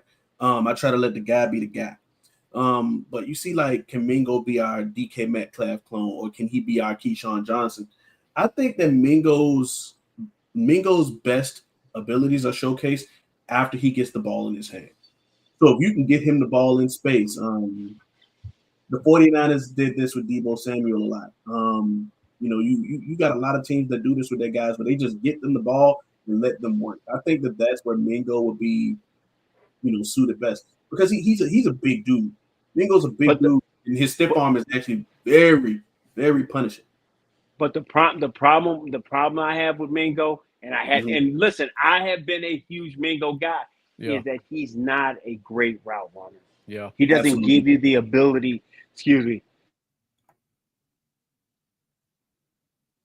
You muted yourself, Chris. Yeah, he had a cough, had to clear his throat. Okay. Mm-hmm. Yeah, he doesn't. Yeah, and that's what I did. He's not a great route runner, so he doesn't give you the ability to get him the ball to be that yak guy who he has the body for. He doesn't do that. So because he's a 9, he runs a lot of fly routes, a lot of 9 routes. He's great at doing that. He doesn't help you with the other aspects with overs and comebacks and things of that nature. And that's your issue. So, Whereas, go ahead. Oh, go ahead. Finish your thought. No, and so I think that's where he becomes limited. So even though Rain has the ability to get wide receivers paid and make them look great, it's going to be hard with him. That's why I see it. I don't know if you guys noticed, but I went to Ole Miss, and I grew up 20 minutes from the stadium. Right. Oh, okay. I can give you a ton of Mingo comparisons. I give you Shea Hodge. I give you Chris Collins. I give you Dante Moncrief, Laquan Treadwell. Pretty much every wide receiver that ever came out of Ole Miss. That's your Mingo comparison. And then this year to be Trey Harris. Ole Miss receivers are all the same. They're all good guys who are good after the catch. They're good deep ball players, but when they come to the league, outside of AJ Brown, none of them has translated. None of them. They're all the same freak athletes. Interesting. Coach has a type. Yeah. Oh, yeah. He definitely does. The program has a type because we go back 30 years with this. Okay. So I gotta ask myself about this. You know what? That last receiver spot. Do you think it's locked in for Flournoy, or do you think someone like Brooks has a chance? Because that last spot, you're looking for a guy to kind of help your special teams coach, right? So who do you think does the best for your special teams coach, and then has the most ability to make that spot? Jalen Brooks has always been one of those guys who's going to be he has a chance and an opportunity to be a core special teams guy. And the thing about it is he's just always around. Does that make sense? Like he's gonna always practice super hard. He's always gonna be he doesn't have the dead legs in the middle of camp where most of those guys end up having. So that's where he's gonna be a fighter for that last spot at wide receiver. And so I was thinking it was gonna be Cropper, but Cropper showed me, with that one play, especially against Milton, that Jalen Brooks may have one more season with this football team. Yeah. I'm a special teams guy. I always keep saying this. Gunner, jammer, personal protector, L3. Yeah. Right. Those are your special team spots. Yeah. So you look for those spots, and those guys are usually going to be guaranteed a roster spot. The third preseason game is the opposite. So whatever guy you see running jammer or gunner, that's probably the guy that's getting cut because the other guys got that spot secured. Yep. So right. I would pay attention to who's the jammer, specifically the gunner. Whoever's the gunner week 3 of preseason, the other guy's probably going to be secured a spot if he doesn't play. Gotcha. Okay. So if we see Brooks out there, Flournoy's going to make the team. More than likely, yeah. Gotcha. But you do got Cropper, and you got some of Cropper. Well, Cropper's going to be out there, so. Okay, well, that's gonna be must see TV. We're gonna try to see who's not on special teams. Now they may just throw some corners out there because they're still trying to decide between both guys. But if you see one of them out there, the other one's probably a lock for that fifth spot because I got you. That fifth receiver is going to be a purely a special teams guy. Pure special teams guy. Jeff asked a good question, and we'll go a little bit in the 53. We've already kind of touched on it. What does Mingo give you that Brooks doesn't? A price tag that he cost you a draft pick. Yeah, that is it. That's it. That is absolutely it. He cost what he cost you was Breece Hall, Caleb Johnson, Braylon Allen. Braylon Allen. You know that's my guy. That's my guy. That was my guy too. He cost you Braylon Allen and Caleb Johnson. That's what he cost you, and you're going to have to see him be on this roster this year because of that. That's what he cost you. He cost you sitting here right now being giddy about your offensive line and your run game because if you've got Caleb Johnson or Braylon Allen. Man, you're sitting here like, hey, dudes, go ahead. We good. We gonna cut you. We'll get you back. Yeah. You don't bring in Sanders if you've got him. You don't bring Sanders in if you already got him. You probably Williams. You probably bring in, which if you already had him, if you had John, you had Allen, you wouldn't have seen those other two guys at I all. agree. I agree. Yeah, for sure. Yeah. One more thing on wide receivers, and we'll talk 53-man roster just a little bit. Today, the Saints traded for Devon Vele from the Broncos, and they gave up a 4th and a 6th. That was insane to me. I didn't see his value being anywhere near that high At all. Really, and excuse me if I'm butchering his last name. I don't know. It's Vele or Vele. I don't know which one. Yeah. He seemed like he was kind of like a in the mix kind of guy, not really like a guy that stood out on the Broncos roster. You know what I'm saying? Just a young traits guy. Yeah, absolutely. So for that sort of move to happen, very interesting. Very interesting. The reason I bring that up, because Kellen Moore is the coach down there. Do you think he made a call for Tolbert? And if he did, and you could get that deal, would you have taken it? A 4th and a 6th for Tolbert. I drive it myself. I pay for the plane ticket myself. Oh yeah, I'd have man, please, I've been right there. I'd have helped him pack. Yeah. On a player that you only have 1 year left of control on. Yeah. Oh, absolutely. Without question. 4th and a 6th. Yeah, I'm loving that. Yeah. I don't know what year Vele was drafted in or anything like that, but like I know the guys that he was around, like Cortland Sutton's still there in Denver. Marvin Mims is still there in Denver. Pat Bryant is a darling there, so Pat Bryant's gonna make it. So I'm like, I don't know what that's about. Yeah, I'm just. Something had to be shown. I'm not quite sure. I don't know if Jerry's jitterbug wasn't working, man, because I'm definitely picking up the phone and giving total for a 4th and a 6th. What? Without question. I would have probably been good with either one of those picks, to be honest. Man, but if they was throwing the 6 in, knowing that's where we do our work at, we can boogie in the 6. You can use the package and take and go up. Oh, come on, I'd have definitely did that one. Yeah, he was an undrafted guy. Interesting. Yeah. See what I'm saying? So you probably could have got even more for Tolbert. You could have maybe got a 4th and a 5th. I mean, you could even Jimmy them maybe a third and a 5th. Yeah. I mean, I didn't get that move. Yeah. Yeah, they got fleeced. I think that the Saints got fleeced for that one.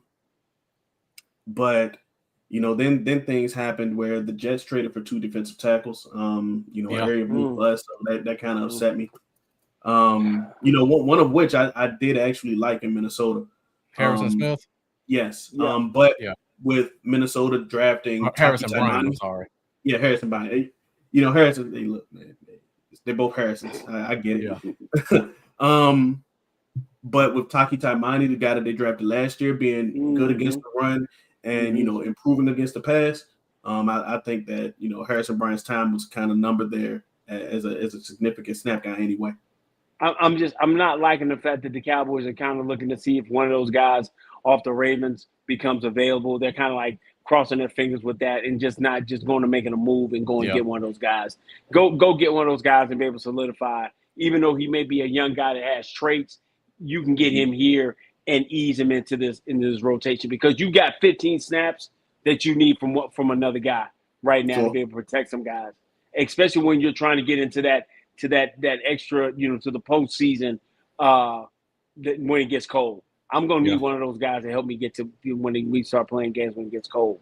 And you're hoping that one of these guys off somebody else's team falls off or they don't keep him. I just don't like that. Go give up one of those 5th, 6th round draft picks, get that guy and go forward. It might be a little bit more expensive, but go get Malcolm Roach from Denver. Oh, he's definitely be more expensive. Yeah. He's like the 4th guy on that. He's like the 4th guy on that depth chart.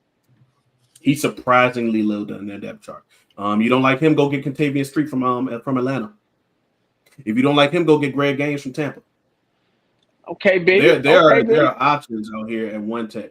Before cut day. So I don't want to hear the excuses on the Cowboys' behalf that there aren't guys out here. It's definitely dudes. Well, there's definitely dudes that are better than what we got, better than what you got. And that's what it is. Because you're sitting here right now, you're looking for you're looking for Winfrey to give. You want Winfrey to give you, as I said, Marcus. I was like giving this one. You're looking for Winfrey to give you that Jeff Heath kind of play. And you know, hey man, it's a family show, but it's the truth. You want that 25, 26 great snaps, but after that, you know he's going downhill. So because it's a 65, 70 snap game, I need to break the segment. I gotta break this thing down in segments. So I know I can get. I'm praying 25 from Winfrey. I'm on my knees at the cross trying to get 25 from Mozzie, right? Mm-hmm. So what am I going to do with those last 25? Go get a guy. Go spend a draft pick on a guy who can help you. Yeah. Because I don't want to. Because I don't want to mix and match Solomon Thomas, Osa playing one, and then I wear them down and get them beat up. Then late in the season, they're not at their optimal level. You follow me? And because this fan base eats their own, because we put our star players or our highly paid players in positions where they can't just flow so they can be their best at the end of the season, go spend one of these draft picks to be able to do that. Jay Toye will be better next year. Jay's going to be better next year. Yeah. Tommy is going to be increasingly better next year. Tommy has not even gotten to the tip of the iceberg of his. Right, he hasn't touched the surface yet. He ain't touched the surface of it. So one year where he's not doing anything but just doing football, then you got that. But go spend a pick on a guy. Go spend a pick on a guy. Hope so. All right. So I just got a couple of 53-man notes because I know we try to pass out the knowledge on the show, and I know a lot of fans don't really keep up with the intricacies of how things work. Yes, sir. So for everybody who's watching, 53-man roster, we got to be cut down from 50 to 53 players by Tuesday. We currently have 90, so it's going to be a bunch of people getting thrown out there in free agency and waivers all at the same time. Players with 3 years or less must clear waiver. So if you cut a guy who's been in the league 3 years or less, they all go into this batch that's called waivers. Every team has a chance to claim them. If the team claims them, that guy automatically gets a spot on the 53-man roster. Gotcha. If you have 4 years or more, you don't go through waivers. You just cut. You get to sit at home, and you get to wait for the phone to ring. That's it. One real quick, Marcus. Jeff, I understand, but we got to quit holding the fact that where that guy was drafted at, where Mozzie was drafted at, as being to the point of we're talking about that. Mozzie was really a second-round pick. Even though he got picked in the first round, he had a second-round grade on him, right? He was a project for sure. Yeah, he was, and that's on them because you could have went and got somebody else. And we've been saying that about a lot of players with the Cowboys. Hey, man, instead of going and getting Taco, you could have got TJ Watt. You could have got TJ Watt. So that's always, and I think what ended up happening, they kind of panicked in that situation that the guys that they wanted were gone. You know what I'm saying? Mm-hmm. Laporta, Kincaid was off the board. Yeah. Laporta was off the board. They went with that because that's why they went and turned around and got Schoolmaker in the second. Yep. And so we keep holding that against this kid. But if this kid can give us 25 snaps and you're saying, man, he's a first round, he should be able to give us more than that. Listen. That's not where he's at right now. That's not where he's at. But I need him to give me 25. I need to give me 25 full effort snaps. That helps my football team get better. Yeah. And that's one, and that's our biggest issue right now. For sure. Okay. So the reason I put this slide, but every slide I got a question around it. Mm-hmm. So like I just said, guys with 4 years or more don't go through waivers. And this is where we kind of play around with the 53-man roster. Mm-hmm. What guys do you think, just throw a couple names out, that are guys who are 4-year guys who you think could be cut, and then you tell them, just don't answer the phone until we put Diggs or Revel or whoever on IR for 4 weeks so we can open up that spot for you. We know Goodwin's one of them. Who else do you have in mind? Sam Williams. Trent Sieg. Well, no. Sam Williams is a guy that you may want to bring back. They do this every year with Trent Sieg. They just release him. And he's the long snapper for people that don't know. Okay. There we go. Yeah. They this is a staple with them. They release the long snapper, and then they go ahead and do their IR things, and then they'll bring them back. I don't think the teams are clamoring for a long snapper. You think Sadiq Charles is on that list this year? Sadiq Charles, that's a tough one. I'm not quite sure. Okay, I'm truly not quite sure. We just talked about tackles. Is Adeniji on that list? Yes. Okay. Absolutely. Yeah, absolutely. All right. Is Miles Sanders on that list?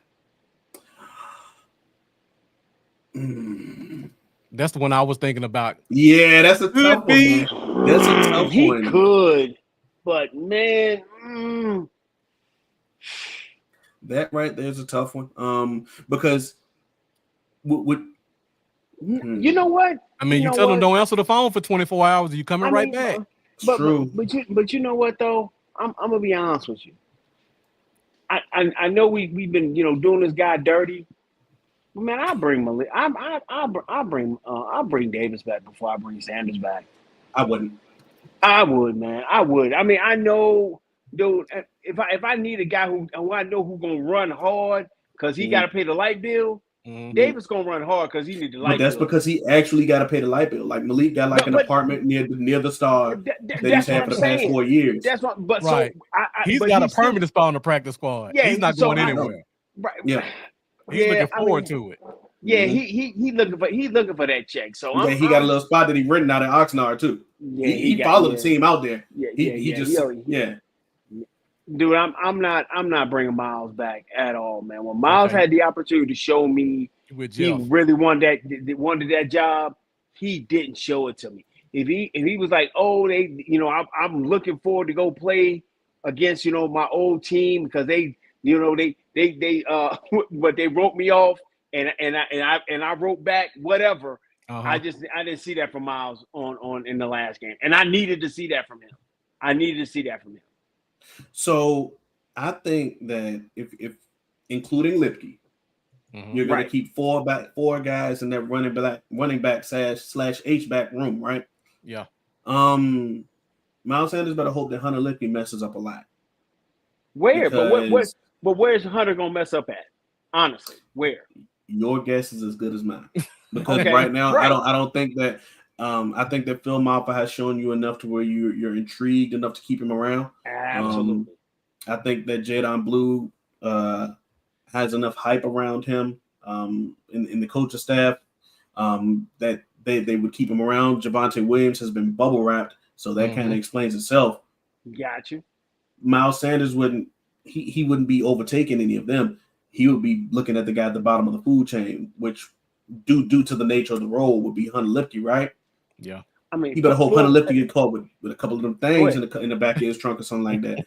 So, and man, listen, I got all the baby seals and young Asian women already and put all no. that you're not going to be able to. We saved those for first round draft picks that we want to get knocked down, Chris. Got you. Yeah, I already got them for next year. I already got them stored away so that people can drop in the draft for us. Don't even worry about that. All right.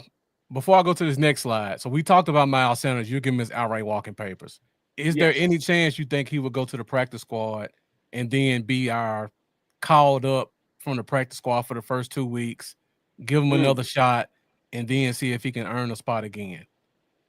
Is that an option, or does somebody give him a call, or does his pride not allow him to go on the practice squad? I think that he fields calls from other teams before he considers the practice squad. Okay. If it's a very bad team, or if the numbers aren't right, he'll go to the practice squad. Collect that moderately easy money for a few weeks until his number gets called up. Yeah. Okay. I can see that. I can see him doing that. Yeah. Jeff, don't worry about Deuce, man. He got bigger problems. He got bigger problems, bro. He's made. Is this Deuce's third year? It is. He was on the roster at the start of the league year. He's a vested veteran, so he gets that insurance. Insurance. That he was a football player. Go be a great. He can go be a great insurance salesman, or a social studies teacher, or a State Farm agent. Yeah, one of those things he can go do. He can go say he played in the NFL. Yeah. This is over. Yeah, this is over. Yeah. I think he might get one more practice squad year.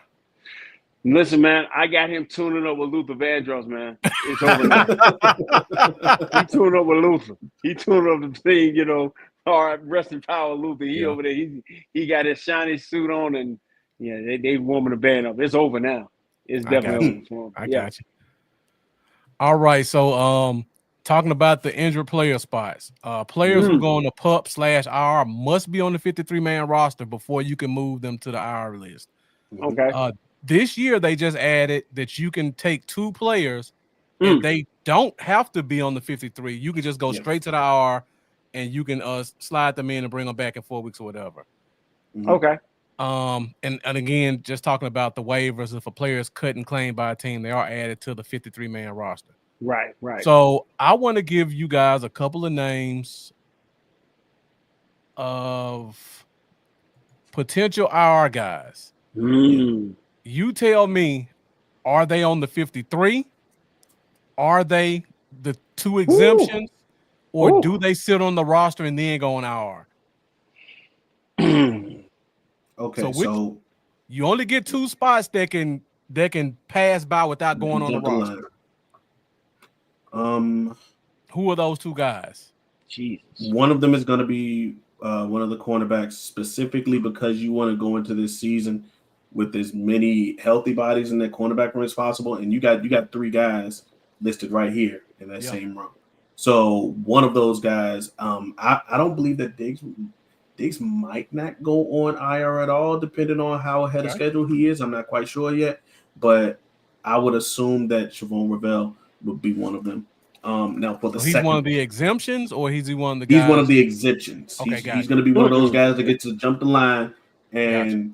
he doesn't have to be on the 53 because and I said 3 at first. You actually have 4 names right here. This should be Tyler Guyton, not Tyler Smith. My mistake. That should be. I totally understand. Yeah. I don't think that Tyler Guyton would go there at all because at worst he only misses what, 1 game.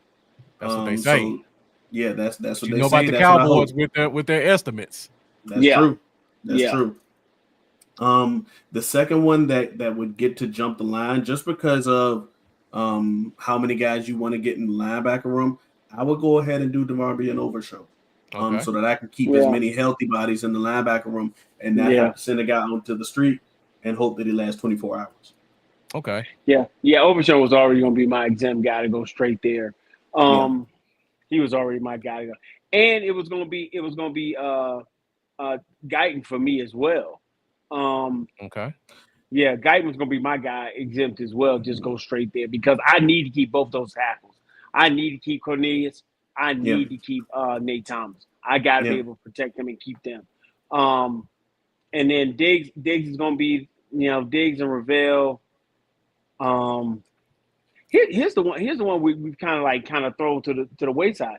Brevin Spann Ford. Wow. He was in a boot. He was in a boot. But was that a cautionary boot though? We don't know. I mean, he got hurt. He hasn't played 1 preseason I know game. He's been there. Okay. So he's in a Breaking boot. News. But him being in a boot, is he liable to come out that boot and play week 1 or week 2 or no? That's a great question. Give me 2 seconds while I send the text. Okay, y'all filibuster. Yeah. But go ahead. I was just gonna say, so we got 8 guys on this list. 2 of them are gonna not take a roster spot. Right. So, do we have enough veterans we can cut outright and bring them back to fill the roster to keep these other guys on the roster for 1 day? Because if we don't, like you were talking about before, we got to clear spots in some of these positions. So, do we have somebody we can cut to hold them for a day and bring them back? Like cut their phone service off for a day and bring them back? Right. Just let them sleep in the locker room and. Yeah. I think.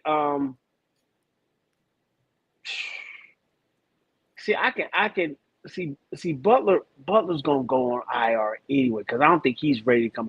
Honestly, I could cut Butler and not worry about it.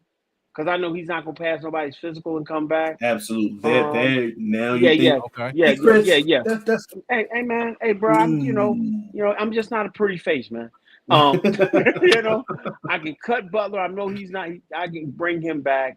I gotta, and I know it might not feel good for most people. I could cut Jonathan Mingo, and I know nobody ain't gonna cut him back. And it's gonna be why do we get this guy to cut him? I can cut Mingo, and I ain't got to worry about him going nowhere. But at the same Um, time, we had that whole conversation about teams having their guys that they like. You might could just get by with letting Trayshawn Holden just chill in the locker room for 24 hours. Hang with security. So you don't, because you don't think anybody try to pick him up on waivers. What you're No, saying? I don't. No, No, I I don't. agree. I agree with you. okay, But okay, I want to have this conversation so the fans can hear that, because they don't think like Absolutely. that. They just think yeah, if we yeah. cut Holden, he's gone and we'll never get him back. No. I don't think that's not going to be an issue with him. The Right. guy who I don't want to put on the street at all. I'm not trying to put Brevin Spann-Ford out on the street. Yeah. I'm not trying to put him out on the street at all. And I mean, Spann-Ford is a guy I can't. So my exemption guy, because like you said, B, in the linebacker room is Overshown and Spann-Ford. I think those are my two exception guys. Okay. So with Span until I kind of get a response, I choose to believe that Spann-Ford's boot was cautionary because they've had other guys who have been in boots in this entire offseason, and it was just like a cautionary thing. Jaden Blue was in a boot at one point. So I will kind of hold like a professional level of skepticism there, right? Okay. But as far as the other guys, is Kalen Carson in danger of missing that much time where he needs to go on IR? I have no clue. Yes, absolutely. we don't know. Right. So, So he's been legitimately out like 3 weeks already. For sure, and he was a guy that really couldn't afford to miss that many, like at a all. second off Right. season. Yeah. He needed that growth, by the way. Yeah. So yeah, I think that Josh Bartlett would be a guy that I could just let go. Pay you would have to pay an injury settlement since you're releasing him. Great, put a little money in his pocket for his patience, and then bring him back on IR. Yeah. And I think that yeah, you would either do the same to Jonathan Mingo or release Trayshawn Holden. Yeah. Yeah. So you guys don't think anybody would give Mingo a shot and let that second round pick cachet still have a little bit of shine around the league? He wouldn't pass a physical right now.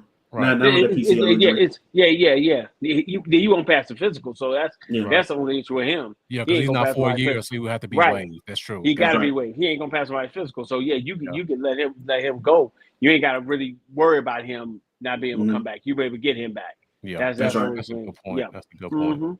But the guy that I couldn't even play around with, and honestly, the position group that I wouldn't want to play around with is DeMarvion Overshown in that linebacker room. I want him to go to IR as soon as possible so that I can stock up the linebacker room. Because some of your linebackers will generally be your guys that will run real fast in a straight line on the special teams.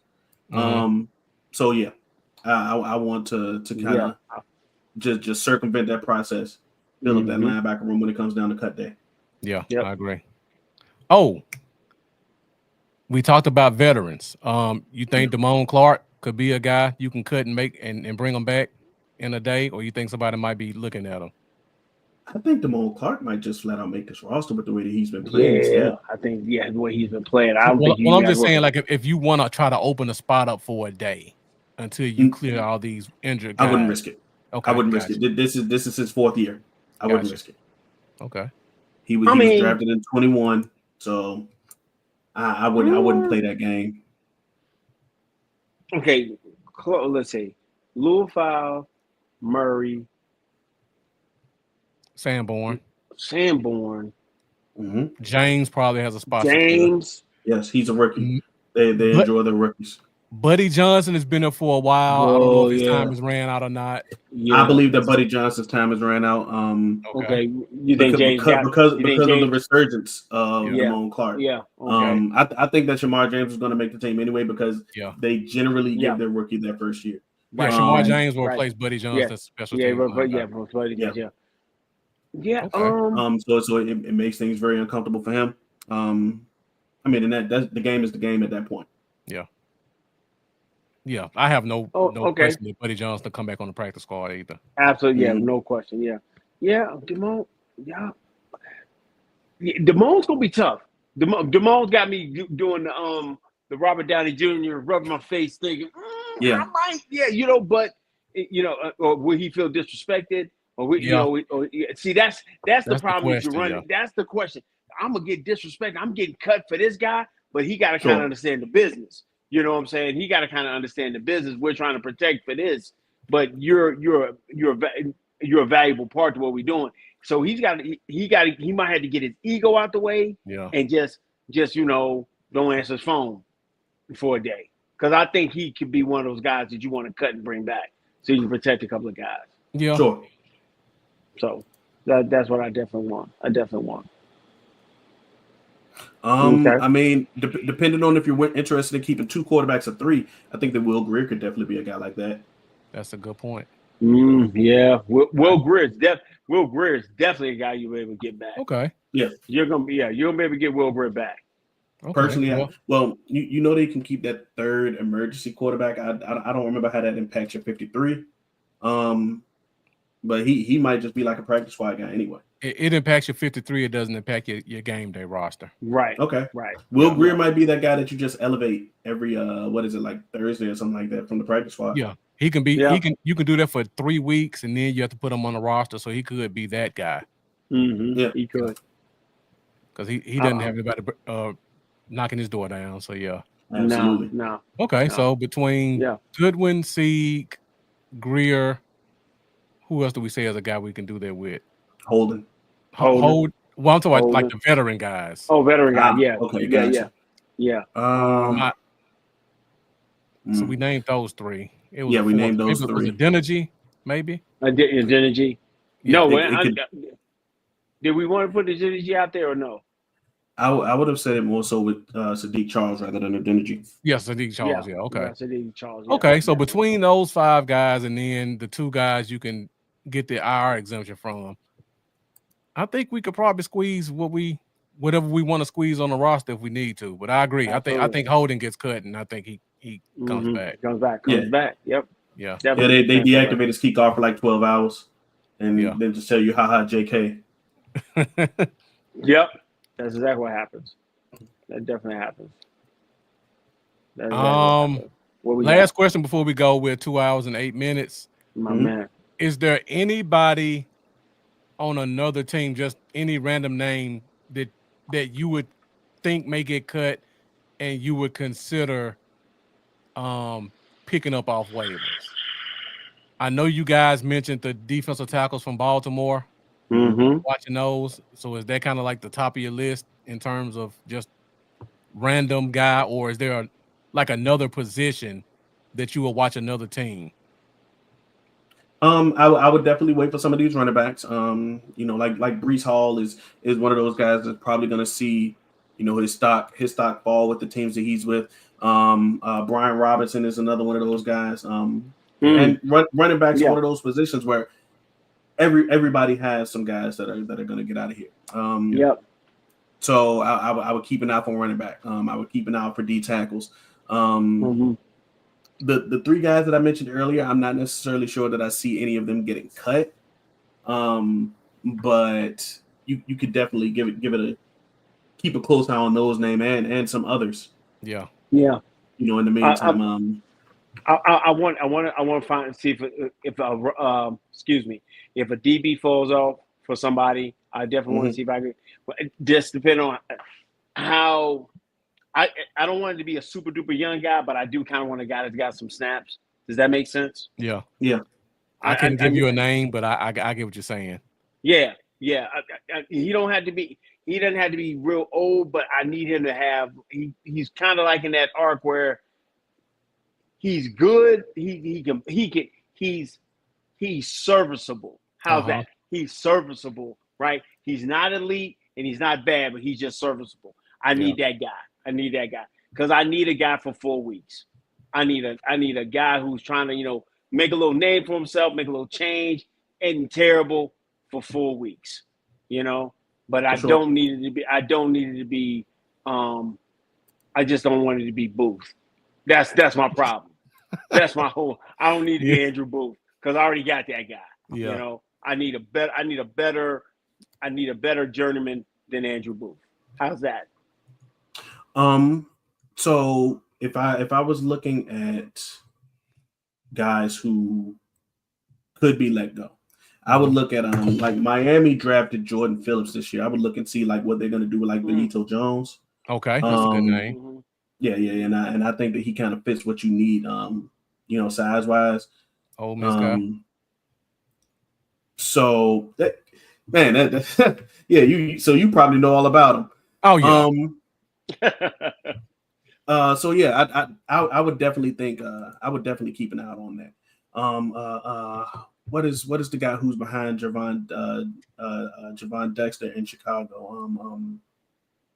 Andrew Billings in Chicago would be like another nose tackle guy that I would look out for. And then just various free.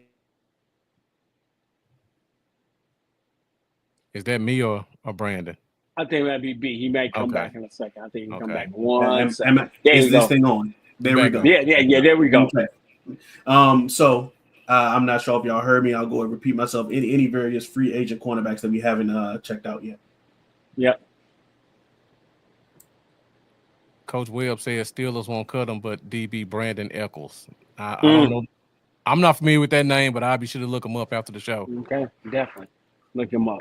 Yeah, but that's all I need. Yeah, I need a guy who's that in between tier guy, who has upside, and he's willing. He can die a slower death, and at least make some plays. Yeah, for sure. Booth is just walking around with that second round pedigree and just, man, come on, man. Right. People make mistakes. People suck at drafting. That's when I watch Andrew Booth play. He lets me know how bad people are at drafting. Exactly. So I'm definitely looking for an upgrade right there because I need to get for these first 4 weeks. If I can get through these first 4 weeks, I think I got a shot because the Cavalry's on the way. Yeah, absolutely. I agree. All right, well, that's pretty much all I got for today's show. Man. 2 hours and 12 minutes. For the people who've been watching, you know, I do not do shows this long. So I know, man. And listen, shout out to you, Marcus. I know you are hard out. Hey, I'm at 1 hour, 12 minutes, 15 minutes. Marcus be out, man. And we appreciate you, man, rocking with us, man. I appreciate you guys. Man. Thank you so much for inviting us on, man. Love your content. Love everything that you do, man. And this is a great show. Get a chance to break some things down. And next week, we'll definitely be kicking it on this 53-man roster because we're going to figure out who they let go. And we definitely going to probably tap in with you and definitely see what you think. For sure. Without question. Yeah, and I wouldn't have done a show this long if I wasn't enjoying it. So I appreciate you guys. Man. I promise you, I would have cut it off an hour ago if I wasn't enjoying it. It's an honor and a privilege, brother. I appreciate you. Always, man. Always, man. Great show. Before we go, let the guys know where they can find you at and what time your show comes on, all that good stuff. You want me to run it big? I can run it. Hey, we Franklin Football, man. 2 guys in Virginia, man. You know, your local neighborhood film watchers, like we always try to say, man. You can find us on Twitter. I'm at Playmaker8602. You can find me there. And you can always find us on YouTube under Franklin Football. Just come and rock with us, man. Just see what, you know, we're going to give you a little flair, a little different side-by-side type of talk, man. But you were trying to really expand markets and talk a little bit more about other NFL teams. I've had some of my homeboys like, yeah, man, y'all always talk about the Cowboys, but what about this team? We want to get your insight on it. So we're trying to definitely expand to be we want to be more cohesive with the whole entire NFL because, you know, we can talk about the Cowboys, as you can see, all night long. Yeah. That's it. But you can find us definitely there. Go ahead, B. Like Chris said, you know, you can find us on YouTube at Franklin Football. You can find us on Twitter at Franklin Football. You know, I mainly man the Twitter account. But yeah, you know, when you get there, go ahead, subscribe, tell us how you got there, you know, and not only on our channel, but on here too. We need those 4 valuable things from you. We need you to like, comment, share, subscribe, you know, and that's that valuable digital currency that keeps us in your digital airwaves. Oh, you guys didn't say what day, what time. Oh Man, we do it almost every day. Oh, we try we also we'll try to pop up. Yeah, we just try to pop up when we got something to talk about. Chris just so happens to be blessed enough to have a D1 athlete, in his gene pool. So, he be ripping and running. Okay. But otherwise, man, we just pop up and we stream multiple times a week. But cool. our goal is to try to do 3 times a week, and Yes. and sometimes we don't want to deal with we kind of want to get a little bit more. We don't like the low hanging fruit type stuff. So we try to dig into it. So something like the 53-man roster is big. Dealing with these games, we like to do that because we want to be able to look at it, break it down, and then come back and talk about it. It's not so much more about being first, but we just want to have a lot of quantity as long as without quality. That's what we try to work with. That's it. Hopefully one day I can get like you guys. But until then, hey man, Wednesday nights, man. On Wednesday every Wednesday night, 8:30 Central Standard Time, 5th Quarter Podcast. Once the season starts, we'll be doing a pregame show on Sundays. Okay. But until then, Wednesday nights, 8:30 Central Standard Time, you'll find me right here. This Sunday, I will be doing one of many fantasy football leagues. A lot of my football leagues are filled with podcasters, so we'll probably pick up on this 53-man roster talk this Sunday. So, guys, if you want to come and join, I know we got some of the guys from UK Cowboys. We got Tacos and Touchdowns podcast in the group. We also got Charlie with Dallas Cowboys Uncensored, and my old co-host Lambo with what's the name of his stuff? Cowboys Y'all. So it's gonna be a lot of podcasters in the fantasy football league. We're gonna talk some fantasy football. We're gonna throw some Cowboys talk in there as well. So come in and join the dialogue for that also. No doubt. Excellent. All right, guys. Once again, appreciate you guys for joining me tonight. Definitely was a pleasure. Thank you guys for watching. Comments brought it as usual.